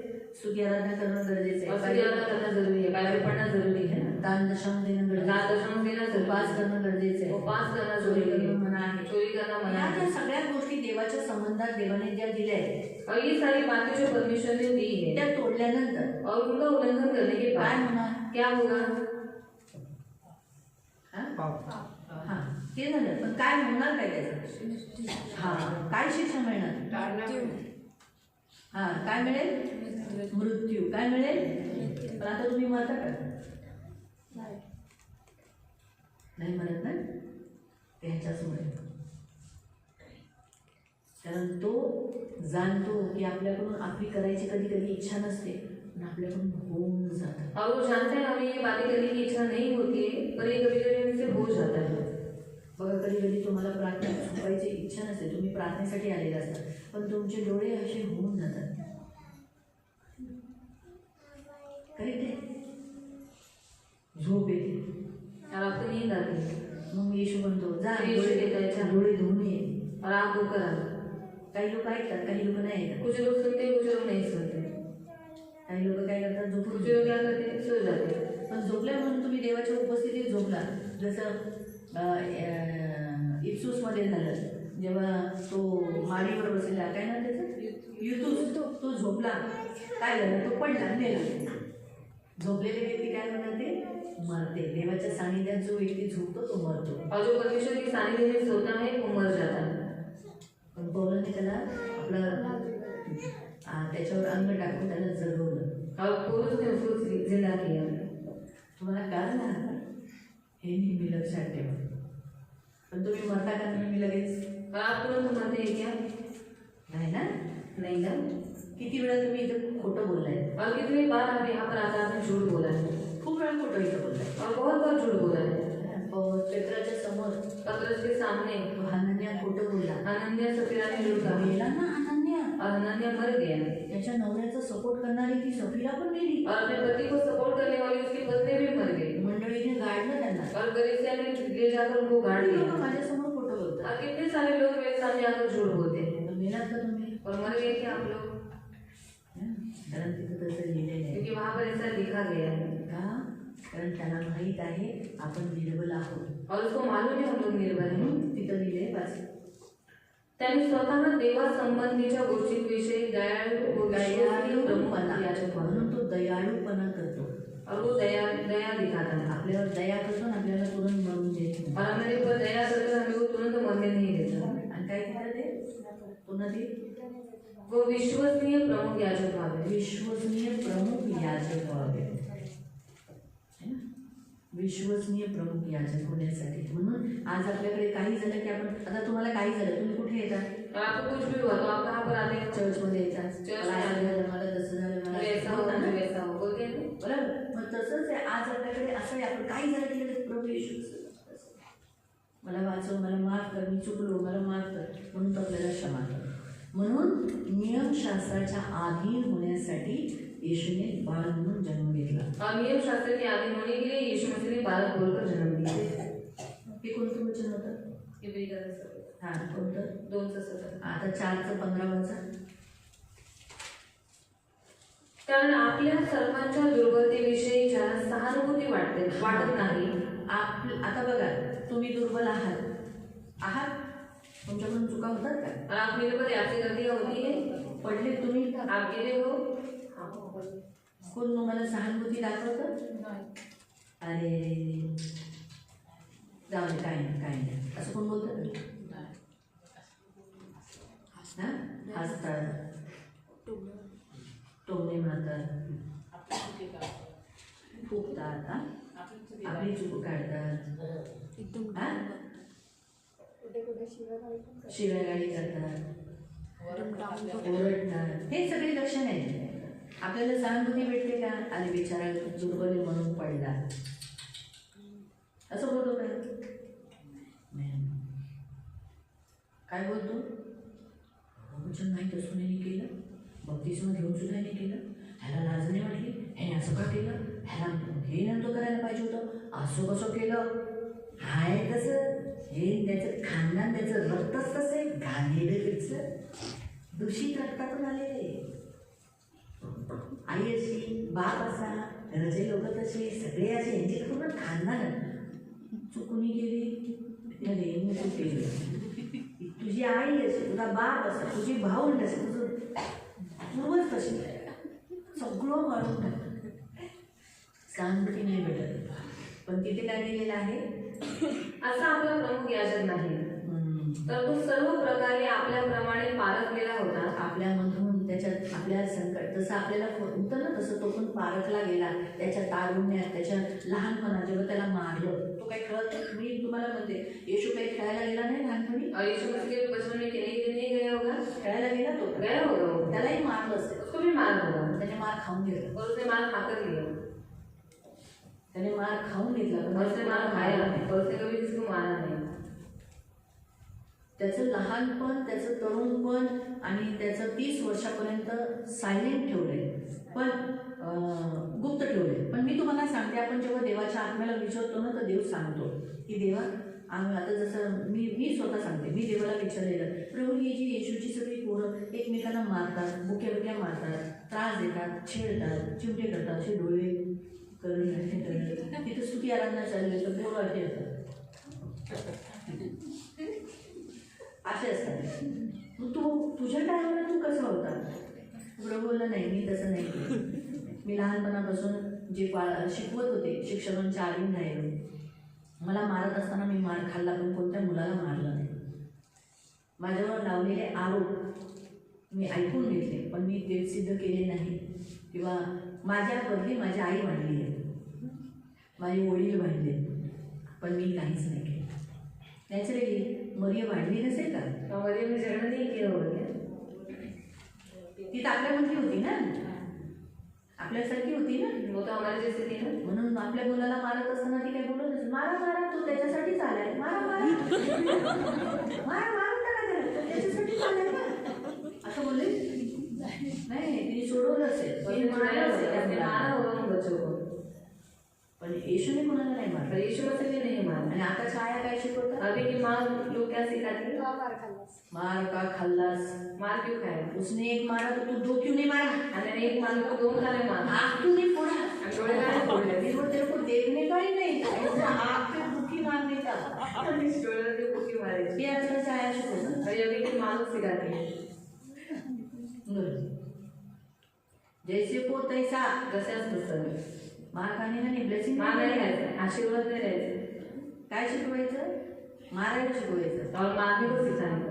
है ना. तो कैसे सिखाना है? जब तुझे कोई मारता है, गाली देता है, तेरी निंदा करता है तो क्षमा करना है. आणि ज्यावेळेस तुला कोणीतरी मारतं, तुझी निंदा करतं, त्यावेळेस तू क्षमा कर. हाँ, तो तभी तो आप मसीह के बच्चे ही मालूम पड़ेगा. तेव्हा तुम्ही ख्रिस्ताची मुलं आहे हे माहीत पडतं. है ना. तो आपको अपने बच्चों को बचपन से इसे सिखाना है. आँख बंद कर स्तुति आराधना चालू है. तुम्ही तुमच्या मुलांना शिकवायचं लहानपणापासून की डोळे बंद कर, स्तुती उपासना चालू आहे. आंखों को बंद करना है. डोळे बंद कोई करायचे. प्रार्थना चालू है तो आंखों को बंद कर हाँ प्रभु कहना है. आणि प्रार्थना चालू आहे, डोळे बंद करून हा प्रभू म्हणायचे. ये सारी बातें आप सिखाना है. आणि या सगळ्या गोष्टी तुम्हाला ये घर शिकवायच्या से सिखाना है. आणि या घरातून शिकवायची इधर आके सिखाते. आणि इथे येऊन शिकवते. 6 दिन आँख खुला रखकर घर में स्तुति आराधना करते हैं. आणि 6 दिवस डोळे उघडे ठेवून ते घरामध्ये स्तुती उपासना और करतात. 7वें दिन में इधर बोलते हैं आँख बंद कर बेटा. आणि 7व्या दिवशी ते आले म्हणतात डोळे बंद कर. कैसे करेंगे? कसं करते? आणि म्हणते काय, मी म्हणाले अरे तुझा पोरगा डोळे उघडे ठेवतो. मी त्याला रोज सांगते. कुठं सांगते? घरातच तो उघडे ठेवतो डोळे, तर इथं कसं तो डोळे उघडेच ठेवणार? पोरांना आहे ना इथे आल्यानंतर असं वाटतं बघू बरं किती माकड आले, किती वाघ आहेत, किती सिंह आहेत, कोण हत्ती आहे इथं. सगळी माणसंच आहेत तरी पण अशी बघायला. जसं झूमध्ये गेले, झूमध्ये गेल्यावर कसं लोक एकदम जिज्ञासू असतात. बघू बरं वाघाला, बघू बरं सिंहाला. काय बघायचं? ते प्राणी आहेत आणि ते माणूस आहे. आता आपण कशाला आलो? येशूला आलो ना, येशूची भक्ती करायची. ते नाही का, हे आपल्याला घरात शिकवायचं. और ये हमें घर में उनको सिखाना है. बस 15 पूर्ण झालं. आता 10चं 5 वाच. हिब्रू 10:5. इब्री ग्रंथ 10:5. म्हणून तो जगात येते वेळेस म्हणाला, हाँ, वो संसार में आते समय एक बालक बनकर आते समय उसने कहा, यज्ञ व अन्नार्पणे यांची तुला इच्छा नव्हती, तुझे होम बलि और मेल बलि से तू खुश नहीं होता, तर तू माझ्यासाठी शरीर तयार हाँ, केले. इसीलिए तूने एक ऐसे देह को, एक ऐसे शरीर को तैयार किया. होमांनी व पापाबद्दलच्या अर्पणाने तुला संतोष नव्हता. हाँ, तू होम बलि और मेल बलि से खुश नहीं हुआ. यावर मी म्हणालो, हे देवा, हे परमेश्वर, मैंने कहा हे प्रभु, ग्रंथपटात माझ्याविषयी लिहून ठेवले आहे. हाँ, कि मैं आ गया कि ताकि परमेश्वर को खुश कर सके. येशूचा जन्म लहानपणापासून शरीरात यासाठी आला की शरीरामध्ये जो गौरव देवाला दिला पाहिजे तो कुणीही माणसाने दिला नाही. म्हणून येशू शारीरिक रीतीने लहानपणापासून देवाचा गौरव केला. और यीशु मसीह ने बालक बोलकर इसीलिए जन्म लिया कि किसी ने भी अपने शरीर के द्वारा परमेश्वर की महिमा नहीं की, पर यीशु मसीह ने अपने शरीर के द्वारा परमेश्वर की महिमा कर कर उसको प्रसन्न किया. हालेलुया. हालेलुया. तुम्हाला कळालं येशू लहानपणी का जन्म, त्याने बाल म्हणून का घेतला जन्म? और आपको समझ में आया यीशु मसीह ने बालक बोलकर जन्म क्यों लिया? तर आपण ह्या आचार लूक अध्याय 2 मध्ये वाचलं की येशू बाळ म्हणून जन्माला आला. और लूक अध्याय 2 में हमने पढ़ा कि यीशु मसीह बालक बनकर आया. आज आपण पाहणार आहोत दुसरा पॉइंट की तो गव्हाणीत त्याला का ठेवलं, और दूसरा मुद्दा हम देखने वाले कि उसको चरने में क्यों रखा त्याला था का गायीच्या पोट्यात त्याला जन्म घ्यावा लागला. और क्यों गाय की गोदी में उसको जन्म लेना तो पड़ा देवाचा पुत्र आहे, और वो परमेश्वर का पुत्र है त्याला काय त्याच्यासाठी काही जागा नाही. और उसके लिए ये जगह नहीं है. इथे लिहिलंय की जिथं तो नाव नोंदणी करायला गेलेला तिथे जागा नव्हती और जहाँ पर वो नाम दर्ज करने के लिए गया था वहाँ पर जगह नहीं थी त्याला राहण्यासाठी, और उसको रहने के लिए. कारण तो कुठचा होता, तो होता बेथलेहमवासी, और वो बेथलेहम वासी था पण तो राहायला कुठे गेलेला, और वो रहने के लिए कहाँ गया था नासरतला. नासरत में. नासरतहून तो कुठे आला न्यायला, नाव नोंदणी करायला बेथलेहममध्ये. और नासरत में से वो बेथलेहम में आया था नाम दर्ज करने के त्याचं लिए. घर नव्हतं का. और उसका घर नहीं था. त्याचं उदाहरण उदाहरण के तौर पे मनोज भाई को पकड़ेंगे. मनोज भाऊ ने पकड़े. मनोज भाऊ यूपीचे, और मनोज भाई यूपी के हैं. गाँव में रहते हैं. गावात आता अगर आप गाँव गए, आणि आता जर तुम्ही गावाला गेला कहाँ रहोगे, होटल में, कुठे राहणार हॉटेल मेहमानों के घर में, पाहुण्याच्या घरी वहाँ कोई रूम देखोगे आणि तिकडे कोणतं तरी रूम या खुद के घर में. की स्वतःच्या घरात राहणार. का मम्मी पापा हाँ, मम्मी पापा का खुद का एक घर है, वहाँ जाएंगे. आणि आई वडिलांचं स्वतःचं घर आहे तिकडे जाते. इधर भी घर है, आणि इथे पण घर आहे. इधर भी घर है, इधर भी काम करते, इधर भी घर बनाया है. आणि इथे पण घर आहे, इथेही काम करते, तिथे पण घर बनवते. मग वैसे ही इसको जो यूसुफ को भी बेथलेहम में घर होना चाहिए था ना. आणि योसेफला पण बेथलेहममध्ये घर असायला पाहिजे होतं ना. अगर वो नाम नोंदणी करने के लिए, अपना नाम दर्ज करने के लिए गया तो वहाँ अपने घर में रहना चाहिए था. आणि जर नाव लिहिण्यासाठी जर तो तिकडे गेला होता तर त्याने स्वतःच्या घरामध्ये राहायला पाहिजे होतं. लेकिन उसको नहीं था, पण त्याला घर नव्हतं. इसीलिए उसको घर नहीं था क्योंकि यूसुफ इतना अमीर नहीं था. आणि त्याच्याजवळ घर नव्हतं कारण योसेफ इतका श्रीमंत नव्हता. हाँ, जैसे बहुत अमीर लोग अभी अपने लड़कियों को देते समय लोग क्या देखते हैं, बाबा अमीर है क्या, देखने दो. आणि आपल्या मुलींना देताना बघतात की श्रीमंत आहे का, सर्व घरामध्ये आहे ना, ये सब देखते हैं. या सगळ्या गोष्टी बघतात. लेकिन यूसुफ ये मरियम की जो माँ थी, आणि मरियमची जी आई होती तिचे जे वडील उन्होंने होते यूसुफ का स्वभाव देखा. आणि त्यांनी योसेफाचा स्वभाव और ये बघितला. परमेश्वर की ओर से था उनका विवाह होना. आणि देवाकडून होतं त्यांचा विवाह होणं. परमेश्वर ने दोनों को सेवा के लिए चुना, आणि देवाने दोघांनाही सेवेसाठी निवडलं. यूसुफ को भी और मरियम को. योसेफाला पण आणि मरियमला पण. तो मरियम ये सबसे मुख्य पात्र है जिसको चुना गया परमेश्वर की सेवा के लिए. आणि मरियम एक मुख्य पात्र आहे, तिला सेवेसाठी निवडण्यात आलं. और मरियम के लिए यूसुफ को चुना गया. आणि मरियमसाठी योसेफाला और इन निवडलं. दोनों का इस्तेमाल हुआ यीशु के जन्म के आणि लिए. या दोघांचा वापर झाला येशूच्या जन्मासाठी. इसलिए प्रियो, स्त्रियां और पुरुष दोनों भी जरूरी है परमेश्वर के राज्य के लिए और सेवा के लिए. आणि स्त्री आणि पुरुष दोघेही गरजेचे आहेत देवाच्या राज्यासाठी आणि त्याच्या इसलिए सेवेसाठी. ऐसे नहीं बोल सकते कि बाबा तुम लेडीज सेवा नहीं करो, सिर्फ जेंट्स सेवा करो, और ओनली जेंट्स तुम लोग सेवा मत करो, ओनली लेडीज करो, ऐसा नहीं बोल सकते. प्रभु दोनों को इस्तेमाल करता है अलग अलग तरीके से सेवा के लिए. आणि मग असं नाही म्हणू शकत की फक्त स्त्रियांनी सेवा करा किंवा फक्त पुरुषांनी सेवा करा, पण सेवेसाठी दोघांनाही देवाने निवडलेलं तो आहे. हम एक बात यहाँ जानते हैं कि गांव में इसका घर नहीं था. आणि आपण ही गोष्ट इथे जाणतो की त्याला गावामध्ये त्याचं घर नव्हतं. मतलब जो उसका ठिकान था आणि ते त्याचं मूळ ठिकाण होतं. वहाँ उसको घर नहीं था, इसलिए वो क्या कर रहा था, वहाँ जगह ढूंढ रहा था उसके लिए. आणि त्या ठिकाणी त्याला घर नसल्यामुळे तो इकडे तिकडे भटकत होता आणि घर जागा शोधत ऑलरेडी होता. डिलीवरी होने का समय आ चुका था मरियम का. आणि प्रसूतीची वेळ जवळ आली होती मरियेची. तो अभी क्या करेंगे, आता काय करणार. इसीलिए उसे हर घर घर में वो जाके पूछने लगा, जगह है क्या, मेरी बीवी अभी डिलीवरी होने वाली है, प्लीज आप कोई अपना जगह दे दो, सब फुल है, सब फुल है. इतने बड़े गांव में कोई जगह नहीं मिली. आखिर में एक स्त्री ने क्या किया, उसको गाय का कोटा दे दिया. आणि ते खूप ठिकाणी विचारलं की तुमच्याकडे जागा आहे का, माझ्या आता बायकोची डिलिव्हरी जवळ आलेली आहे पण कुठे जागा नव्हती. आणि आपण पाहतोय एका स्त्रीने त्याला एका गायीच्या गोठ्यामध्ये घेऊन गेले. और गाय के कोटे में यीशु का जन्म. आणि गायीच्या गोठ्यात येशूचा जन्म और झाला. उसे चरनी में रखा गया. आणि त्याला घमांडीत ठेवण्यात आलं. पहला पॉइंट परमेश्वर आपको यहाँ सिखाता है कि यीशु परमेश्वर का पुत्र होने के बावजूद भी वो गाय के कोटे में क्यों जन्म लिया. आणि पहिला मुद्दा मी तुम्हाला सांगतो की येशू ख्रिस्त हा देवाचा मुलगा असून सुद्धा त्याने गायीच्या गोठ्यामध्ये जन्म का तो घेतला. उसका कारण है कि त्याचं कारण आहे नम्र होने के. तो नम्र होण्यासाठी. प्रिय वो नम्र है, इसका प्रतीक है. आणि तो नम्र आहे त्याचं प्रतीक आहे ते. तो यीशु नम्र है आणि येशू नम्र आहे. और इसलिए वो जो नम्र होता है वो ये सब बातें नहीं देखता कि क्या ये जगह अच्छा नहीं, मैं नहीं इधर बैठूंगा. आणि जो नम्र आहे तो कधीच अशा गोष्टी नाही बघत की ही जागा चांगली नाही मी ते बसणार नाही. नम्र व्यक्ति के लिए जो कुछ उसको आज्ञा दिया रहता है वो करता है. आणि नम्र व्यक्तीला जी काही आज्ञा दिली जाते त्याच्याच रीतीने तो करतो. तो यीशु ये नम्र है. और जब यीशु को बोला गया तुझे गाय के कोटे में जन्म लेना है तो उसने वो एक्सेप्ट किया, ग्रहण किया और उसने बताया जैसे मैं नम्र हूँ वैसे तुम नम्र. आणि येशू हा नम्र आहे म्हणून जेव्हा त्याला सांगण्यात आलं की तुला गायीच्या गोठ्यामध्ये जन्म घ्यायचा आहे त्यावेळेस त्याने ती गोष्ट स्वीकार केल्याने त्यांनी त्याच्यामध्ये जन्म घेतला. आणि त्याला सांगायचं होतं की जसं मी नम्र आहे तुम्ही सुद्धा नम्र व्हा. दूसरा पॉइंट प्रियो, यीशु को ढूंढने के लिए कोई तकलीफ नहीं होनी चाहिए गडरियों को. मेंढपाळांना येशूला शोधण्यासाठी कोणत्याही प्रकारचा त्रास नाही झाला पाहिजे. हाँ, तो गडरियों को मालूम होता है कि गाय का गोठा, अभी उन्होंने क्या बताया था, स्वर्गदूतों ने क्या बोला था आणि देवदूतांनी काय सांगितलं होतं त्यांना? कि तुम एक बालक को कपड़े में लपटा हुआ कहाँ पाओगे, चरनी, इतना ही बताया था. आणि तुम्ही एका बालकाला पाळण्याने गुंडाळलेल्या गव्हाणीत भिजलेला बघा, एवढंच सांगितलं होतं.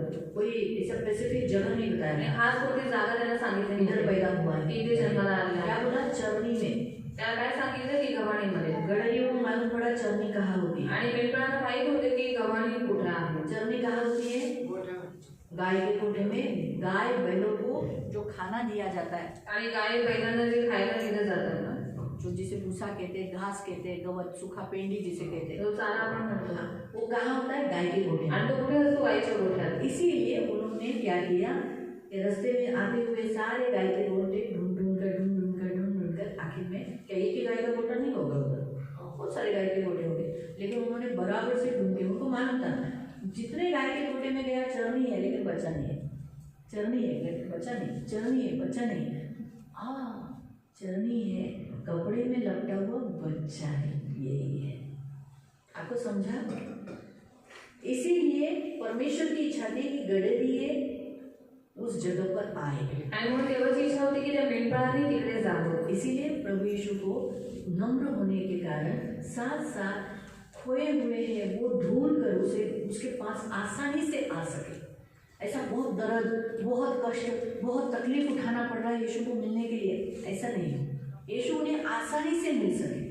आणि जे हरवलेले आहे त्याला येशू ख्रिस्त खूप सोप्या रीतीने सहज रीतीने भेटला जावा म्हणून त्याने ते तसं केलं. इसीलिए उसे चरनी में रखा गया, गाय के गोठे में रखा. आणि म्हणून त्याला गायीच्या गोठ्यामध्ये गव्हाणीत ठेवण्यात आलं. तो प्रभु यीशु हमें आसानी से मिल सकता है. आणि प्रभु यीशु आपल्याला सहज रीतीने भेटू उसके लिए शकतो. हमें कोई भी खून करना, अपने आप को बलि देना या कुछ बहुत नंगे पैर चलना, ऐसा बहुत दर्द उठाना, लोड़ के गीले पानी से अभी ठंडी में सुबह ऐसा करने की कोई ज़रूरत नहीं है.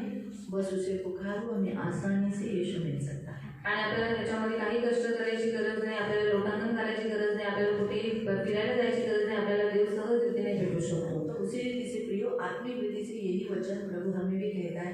हम भी इतने एक दूसरे को मिलने के लिए कठोर नहीं हो, इतने कड़क नहीं हो, इतने ज्ञान नहीं रखें और आसानी से हम नम्र हो, एक दूसरे को सहज रीति से मिल जाए, पा जाए, ऐसे हम हों. आणि आपण सुद्धा एकमेकांना भेटण्यासाठी एकदम कठोर होऊ नये, आपलं मन कठीण करू नये, पण आपण नम्र होऊन एकमेकांना सहज रीतीने भेटलं पाहिजे. और तीसरा पॉइंट, उसी तीसरा मुद्दा, चरनी में क्यों रखा था. त्याला गव्हाणीत का ठेवलं होतं. चरनी में इसलिए रखा था, चरनी में अन्न रखा जाता है प्राणियों के लिए. आणि गव्हाणीमध्ये अन्न ठेवलं जातं प्राण्यांसाठी. तो वैसे ही प्रियो चरनी में इसलिए रखा गया कि यीशु हमारा अन्न है. आणि गव्हाणी त्याला यासाठी ठेवण्यात आलं कारण येशू ख्रिस्त आपला अन्न आहे. हर प्राणियों के लिए वो हमारे लिए दिया गया एक ऐसा उत्तम भोजन है जो खाकर हमेशा के लिए जिंदा रहेंगे. आणि प्रत्येक प्राण्यांसाठी येशू ख्रिस्त हे कसं अन्न देण्यात आलं की प्रत्येक व्यक्ती ते खाऊ शकतो. इसीलिए यीशु मसीह को किसमें रखा गया, चरनी में रखा आणि गया. म्हणूनच येशू ख्रिस्ताला गव्हाणीत ठेवण्यात वो आलं. अपने पास भी रख सकती तो है. स्वतःजवळ पण ठेवू शकत होती है. यूसुफ और मरियम अपने पास भी रख सकते थे. आणि योसेफ मरियम त्याला आपल्या स्वतःजवळ ठेवू शकत लेकिन होते. जन्म होने के बाद उसे चरनी में इसलिए रखा गया आणि जन्म झाल्यानंतर त्याला गव्हाणीत यासाठी ठेवण्यात आला ताकि वो एक अन्न है, संसार के लिए दिया गया एक अन्न है, ये बताया जाता आणि तो जगासाठी देण्यात आलेला एक अन्न आहे हे सांगण्यासाठी. है. उसका उत्तर ये यहाँ बाइबल हमें बताया कि वो हमारे लिए उत्तम भोजन, हमारे लिए दिया गया एक बेस्ट फूड है. आणि आपल्यासाठी देण्यात आलेला तो उत्तम भोजन आहे. इसलिए हमें यीशु को खाना है. आणि म्हणून आपल्याला येशूला जैसे खायचं. प्राणी चरनी में पड़ा हुआ अन्न जो उनके लिए डाला जाता है चरनी में, वो खाते हैं और जिंदा रहते हैं, वैसे ही वो हमारी मजूरी है, वो हमारे लिए सब कुछ दिया गया एक बालक है जिसके द्वारा हम छुटकारा, उद्धार, जीवन पाएंगे. आणि जसं प्राण्यांसाठी गव्हाणीमध्ये अन्न टाकलं जातं आणि ते लोक खातात, मग तसंच आपलं येशू ख्रिस्त सुद्धा आपल्यासाठी देण्यात आलेला आहे. ते आपण त्याला खावं आणि त्याच्याद्वारे आपल्याला तारण प्राप्त व्हावं. हालेलुया. हालेलुया. इस रीति से प्रियो, यीशु का जन्म बच्चे की नहीं हुआ. आणि यासाठी येशू ख्रिस्ताचा जन्म एका बालकासारखा झाला. प्रभु आपको आशीष दे. देव तुम्हाला आशीर्वादित किसी करो. को कोई प्रश्न है कोणाला काही प्रश्न आहे क्रिसमस के बारे में? क्रिसमस के- मतलब आनंद, क्योंकि बाइबल में स्वर्गदूतों ने कहा आज बड़ा है आनंद का सुसमाचार मैं तुम्हें सुनाता हूँ. क्रिसमस यानी क्रिसमस यानी ख्रिस्त यानी ख्रिस्त मसीहा, और MAS मस यानी मास सहभागिता, मसीह के साथ सहभागिता से आनंद। मैरी, मैरी मतलब आनंद, मैरी मतलब MARY, वो मैरी नहीं, MERRY, वो है मैरी। मैरी मतलब आनंद, आणि मॅरी म्हणजे आनंद। प्रोनाउंसिएशन वो भी मैरी से है, ये भी मैरी से है, लेकिन स्पेलिंग में और प्रोनाउंसिएशन के द्वारा हम कह रहे हैं मैरी मतलब आनंद का मसीह के साथ सहभागिता, मसीह के साथ के आनंद की सहभागिता। आणि ख्रिस्ताबरोबरची आनंदाची सहभागिता। इसलिए हम हैप्पी क्रिसमस नहीं बोलते, आणि म्हणून हॅपी क्रिसमस आपण नाही म्हणत, मैरी क्रिसमस कहते हैं। आणि आपण मॅरी क्रिसमस म्हणतो। मालूम है? तो हम एक दूसरे को विश करते हैं ना, मैरी क्रिसमस, आणि आपण एकमेकांना विश करतो ना मेरी क्रिसमस। मसीह के साथ आनंद की सहभागिता। ख्रिस्ताबरोबर आनंदाची सहभागिता। तो कौन सा आनंद? कोणता आनंद? हाँ?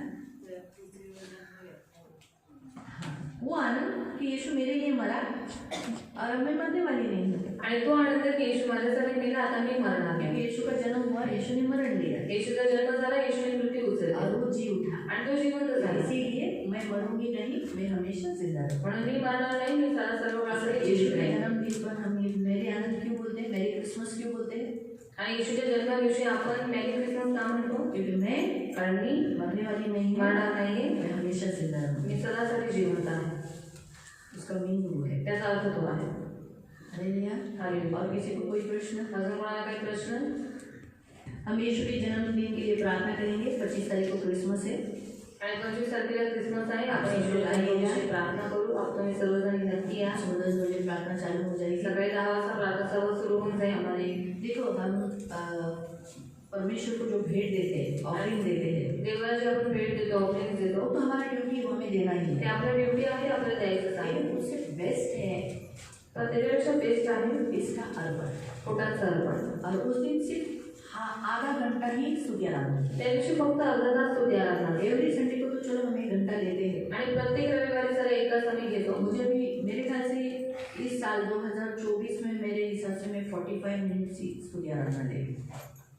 आणि 2024 मध्ये मी फक्त 45 मिनिटं स्तुती उपासना घेणार आहे। 1 घंटा लेने वाली 45 मिनट ले रही हूँ, आणि 1 तास घेणारी काय 45 मिनिटं घेते। तुम्ही नोट करा, ताकि आपको 1 बजे छोड़ सको। कारण 1 वाजता मला तुम्हाला सोडायचं असतं। सिर्फ मैच के दिन में ही मैंने हर मैच को नहीं किया है, कभी कभी मैच में 1:30 बज गया है, 1:45 हुआ है, आणि कधी कधी मेजबानी फक्त 1:30 पावणे 2 झालेली आहे। लेकिन मैंने आपको 1:10 को ऐसा छोड़ दिया। पण मी 1 किंवा 1:10 असं तुम्हाला सोडलेलं आहे। बहुत जनों की कंप्लेंट आई, दीदी आपस में कुड़कुड़ाते थे। मुझे तो कोई आगे नहीं बोला, लेकिन मैंने प्रभु को बोला था, प्रभु ते मागे कुड़कुड़ण्यापेक्षा त्यांनी मला येऊन बोलावं, मी सांगितलं असतं तर विचार दो मैं 1 बजे इनको खत्म करके देते, तो म्हणून मी त्यांच्यासाठी 1 बजे खत्म कर देती। आणि म्हणून मी त्यांच्यासाठी 1 वाजता संपवते। और इसलिए 1 बजे कोशिश करती हूँ, हो गया मेरा बहुत सारा वचन रह गया, ठीक है 1 बजे के बाद उधर घड़ी बजे, अच्छा ठीक है खत्म कर दो, बस ज़्यादा और नहीं प्रीच करो, इसलिए 1 बजे। तो अभी तो चलो 1 घंटा नहीं होता, 45 मिनट हो रही है। आणि आता 1 तास 45 मिनिटच होते। तो क्रिसमस के दिन में तो हाफ एन आवर ही होता है, आधा ही घंटा होता है। आणि क्रिसमसच्या दिवशी फक्त अर्धा तासच होते। तो हम प्रभु को भेंट देना है, म्हणून आपण देवाला भेट द्यायची आहे। ठीक है आपने क्रिसमस के लिए एनवलप में दिया, आणि भलेही तुम्ही क्रिसमससाठी ॲम्ब्युलन्समध्ये दिलं असेल, लेकिन स्वर्गदूतों ने क्या किया? पण देवदूतांनी काय केलं? हाँ? आप कौन हो? तुम्ही कोण आहात? स्वर्गदूत हो ना? स्वर्गदूत आहात ना? आपकी स्तुति उस दिन आपकी होनी चाहिए। तुमची पण स्तुती त्या दिवशी झाली पाहिजे। जहाँ कोई लोग 10:30 बजे जाता है, कोणी 10:30 वाजता, पौने 11 कोणी बजे, पावणे 11, कोई 11 बजे, कोणी 11 वाजता, कोई 11:15, कोणी 11:15, कोई 11:30, कोणी 11:30, कोई पौने 12, कोणी पावणे 12, 12 बजे, 12 वाजता, कोई 12:15 बजे आता कोणी है, 12:15 वाजता, कोई 12:30 बजे कोणी आता है। 12:30 ला येतं। 12:30 बजे आके टाइम देखते हैं सब खत्म हो गया। विचार केला आता 15 मिनिटं झालं ना आणि मैं खुद दिखा रहता है, रिक्शा आई रहती है, रिक्शा से उतरी रहती है फैमिली, और बैठते हैं, सुनते हैं, और थोड़ा टाइम के बाद देखते हैं कभी समझना नहीं सर, क्योंकि 12:30 बजे तक तो मेरा प्रीचिंग चालू रहता है। तो मैं खड़ी रहती हूँ, देखती रहती कौन आ रहा है, कौन जा रहा है, कौन कर रहा है, कौन खड़ा है, कौन किधर गया, कौन किधर गया। आपको क्या लगता है, प्रीच करते करते मैं बहुत सारा बातें देखती हूँ, कौन बीच में से उठ के जा रहा है। तो 12:30 कोई 1:45 बजे आते हैं, कोई 1 बजे आते हैं। आपको लगा रहता, आप लोग तो आगे रहते हैं, आपको तो लगता है अरे ये सब 10-11 बजे तक आ गए होंगे, लेकिन कुछ लोग 1 बजे आया रहता है। बेचारे कुछ लोग उठते हैं, सेवक आदि लोग आए, बेचारे कुछ लोग उठ के अपना जगह ले लेते और खड़े हो जाते हैं। कुछ जान हम लोग बहुत टाइम से बैठे हैं ना, आप लोग बैठे जैसे ट्रेन में कैसे देते हैं जगह, वैसे वो लोग जगह दे देते हैं। चालायचं पण बाहेर चालायचं, इथे नाही चालायचं. कुठे जाते आणि कोणी लोक 1:30 वाजता येतात. कितने बजे आते? 1:30 बजे. और कुछ लोग 1:45 बजे आते. आणि काही लोक 1:45 येतात. 2:45 बजे भी कुछ लोग आते हैं. आणि 1:45 पण काही लोक येतात. कुछ लोग 5 मिनट खत्म होने से पहले आते हैं. आणि संपायच्या 5 मिनिट अगोदर येतात. मैं नोट करती हूँ, मैं देखती आणि हूँ. मी नोट करते, मी बघते. तो इसलिए हम फिर प्रभु को क्या दिया? Only 5 minutes. आणि काय दिलं आपण देवाला? फक्त 5 मिनिटं. हम एटलीस्ट 11 भेंट प्रभु को देना है. ॲटलीस्ट आपण उपासना भेटी द्यायला देवाला द्यायची आहे. लोग टाइम पे आने के लिए हम प्रेयर करेंगे. आणि म्हणून लोकांनी वेळेवरती यावं, प्रार्थना करूया. हम 2 बजे तक हमें प्रभु के साथ सानिध्य में बैठना है. 2 बजे तक किसी को भूख नहीं लगे करके प्रेयर करेंगे. 2 वाजेपर्यंत आपल्याला देवाच्या सानिध्यात बसायचं आहे. त्यावेळेस कोणालाही भूक लागू नये, आपण प्रार्थना करूया.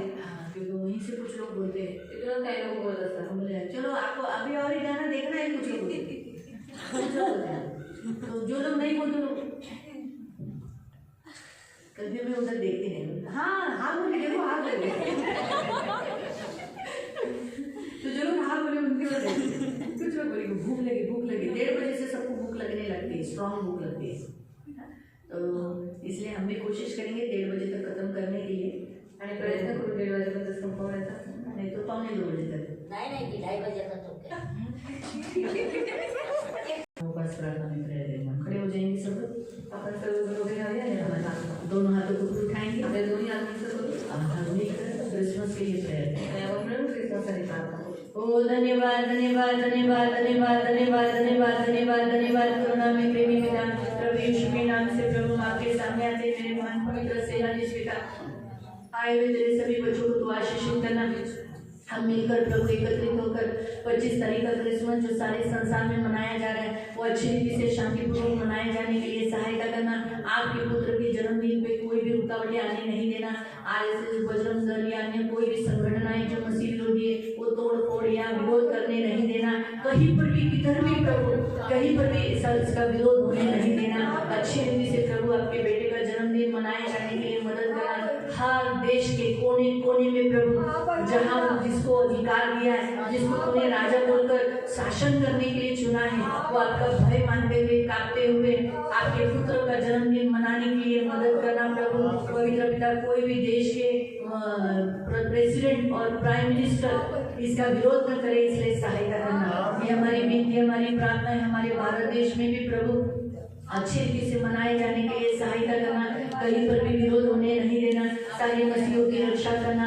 ये बड़ी आनंद का सुसमाचार है जो सारे जगत में सुनाया जा रहा है और ये सारे मनुष्य के लिए है, हमारे लिए नहीं, सिर्फ सारे मनुष्य के लिए. तो सारे मनुष्य प्रभु सुनने के लिए मदद करना. प्रभु पवित्र पिता सुधी लेना. सारे प्रभु के दासों की रक्षा करना और वो अच्छी रीति से सुसमाचार सुनाने के लिए मदद करना. हमारे जीवन में भी प्रभु पवित्र पिता क्रिसमस मनाया जा रहा है. प्रभु अच्छी रीति से मनाने के लिए सहायता करना. प्रभु सभी लोग ऑन द टाइम आने के लिए मदद करना. तुझे भेंट चढ़ाने के लिए सहायता करना. सारे जो कार्यक्रम होंगे प्रभु स्तुति आराधना डांस और सब कुछ प्रभु ये तेरे भय में तेरे लिए हो रहे हैं, इसलिए प्रभु इसे स्वीकार करना. लोगों को प्रभु ग्रहण करते हुए उनके हृदय छिप जाने के लिए सहायता करना. जब सुसमाचार सुनाया जाएगा तो प्रभु लोगों के हृदय छिप जाने के लिए और पश्चाताप करके तेरे पास लौट आने के लिए सहायता करना. ये मेरी विनती मेरी प्रार्थना प्रभु दया रखना. मेरे महान पवित्र सेनाधीश पिता सबको प्रभु बहुत आशीषित करना. और जो वचन तूने दिया है कि आज मैं तुम्हें आनंद का सुसमाचार सुनाता हूँ, तो सब लोग आनंदित होने के लिए मदद करना. 2000 ये जो 24 जो दिसंबर है और अगले 2025 के दिसंबर तक सबको प्रभु आनंद देना. कोई भी व्यक्ति रोना होने लगे वचन जो तूने दिया है उसके अनुसार होने के लिए मदद करना. ये मेरी विनती मेरी प्रार्थना है प्रभु. दया रखना प्रभु. लोगों को बहुत आशीषित करना. सब शांति से और शांतिपूर्वक होने के लिए मदद करना. सारे जितने सेवक सेवा करेंगे सभी को सुरक्षा देना, आशीषित करना, मिलजुल कर करने के लिए मदद करना प्रभु, अनुग्रह करना, कोई भी एक दूसरे को तुच्छ न लेके इसलिए सहायता करना, अनुग्रह करना प्रभु। सियोन को जो आपके बेटे का जन्मदिन मनाया जा रहा है उसके लिए लगने वाली सारी फाइनेंशियली जरूरत भी पूरा करना प्रभु, फाइनेंशियली से लेकर प्रभु मटेरियल की भी सारी जरूरतों को पूरा करना प्रभु। पवित्र पिता धाऊ को आशीषित करना, धाऊ अच्छा मंडप डालने के लिए, अच्छा स्पीकर रखने के लिए, अच्छा एम्पलीफायर रखने के लिए, अच्छा माइक सिस्टम रखने के लिए मदद करना, उसको कंट्रोल करना। उसी रीति से प्रभु दीपक को भी अच्छा खाना बना के देने के लिए मदद करना, फूड सप्लाई भी अच्छा रीति से होने के लिए मदद करना, सब कुछ शांति से और आनंद से अपने घर जाने के लिए मदद करना प्रभु। सबकी सुनी लेना प्रभु, धन्यवाद देते, आपने हमारी प्रार्थना सुनी इसलिए धन्यवाद देते। सारा आदर, सारी महिमा, सारी प्रशंसा, सारा गौरव मैं आपको देती हूँ। आज इस उपास प्रार्थना में आए हुए तेरे सभी बच्चों को आशीषित करना, इनके घर में सुख देना, इनके घर में शांति देना, किसी भी बात से इनका मन विचलित होने नहीं देना, आगे की पुतली के समान इनको सब संभालना और इन्हें आशीषित करना। तो इनकी ढाल, इनका कवच, इनका प्रभु, इनका स्वामी, इनका गडरी है, उनके साथ सदा रहने वाला इनका पवित्र पिता है। धन्यवाद देते हैं, धन्यवाद यीशु के नाम से प्रार्थना है, आमीन। सगळ्यांना सबको प्रेस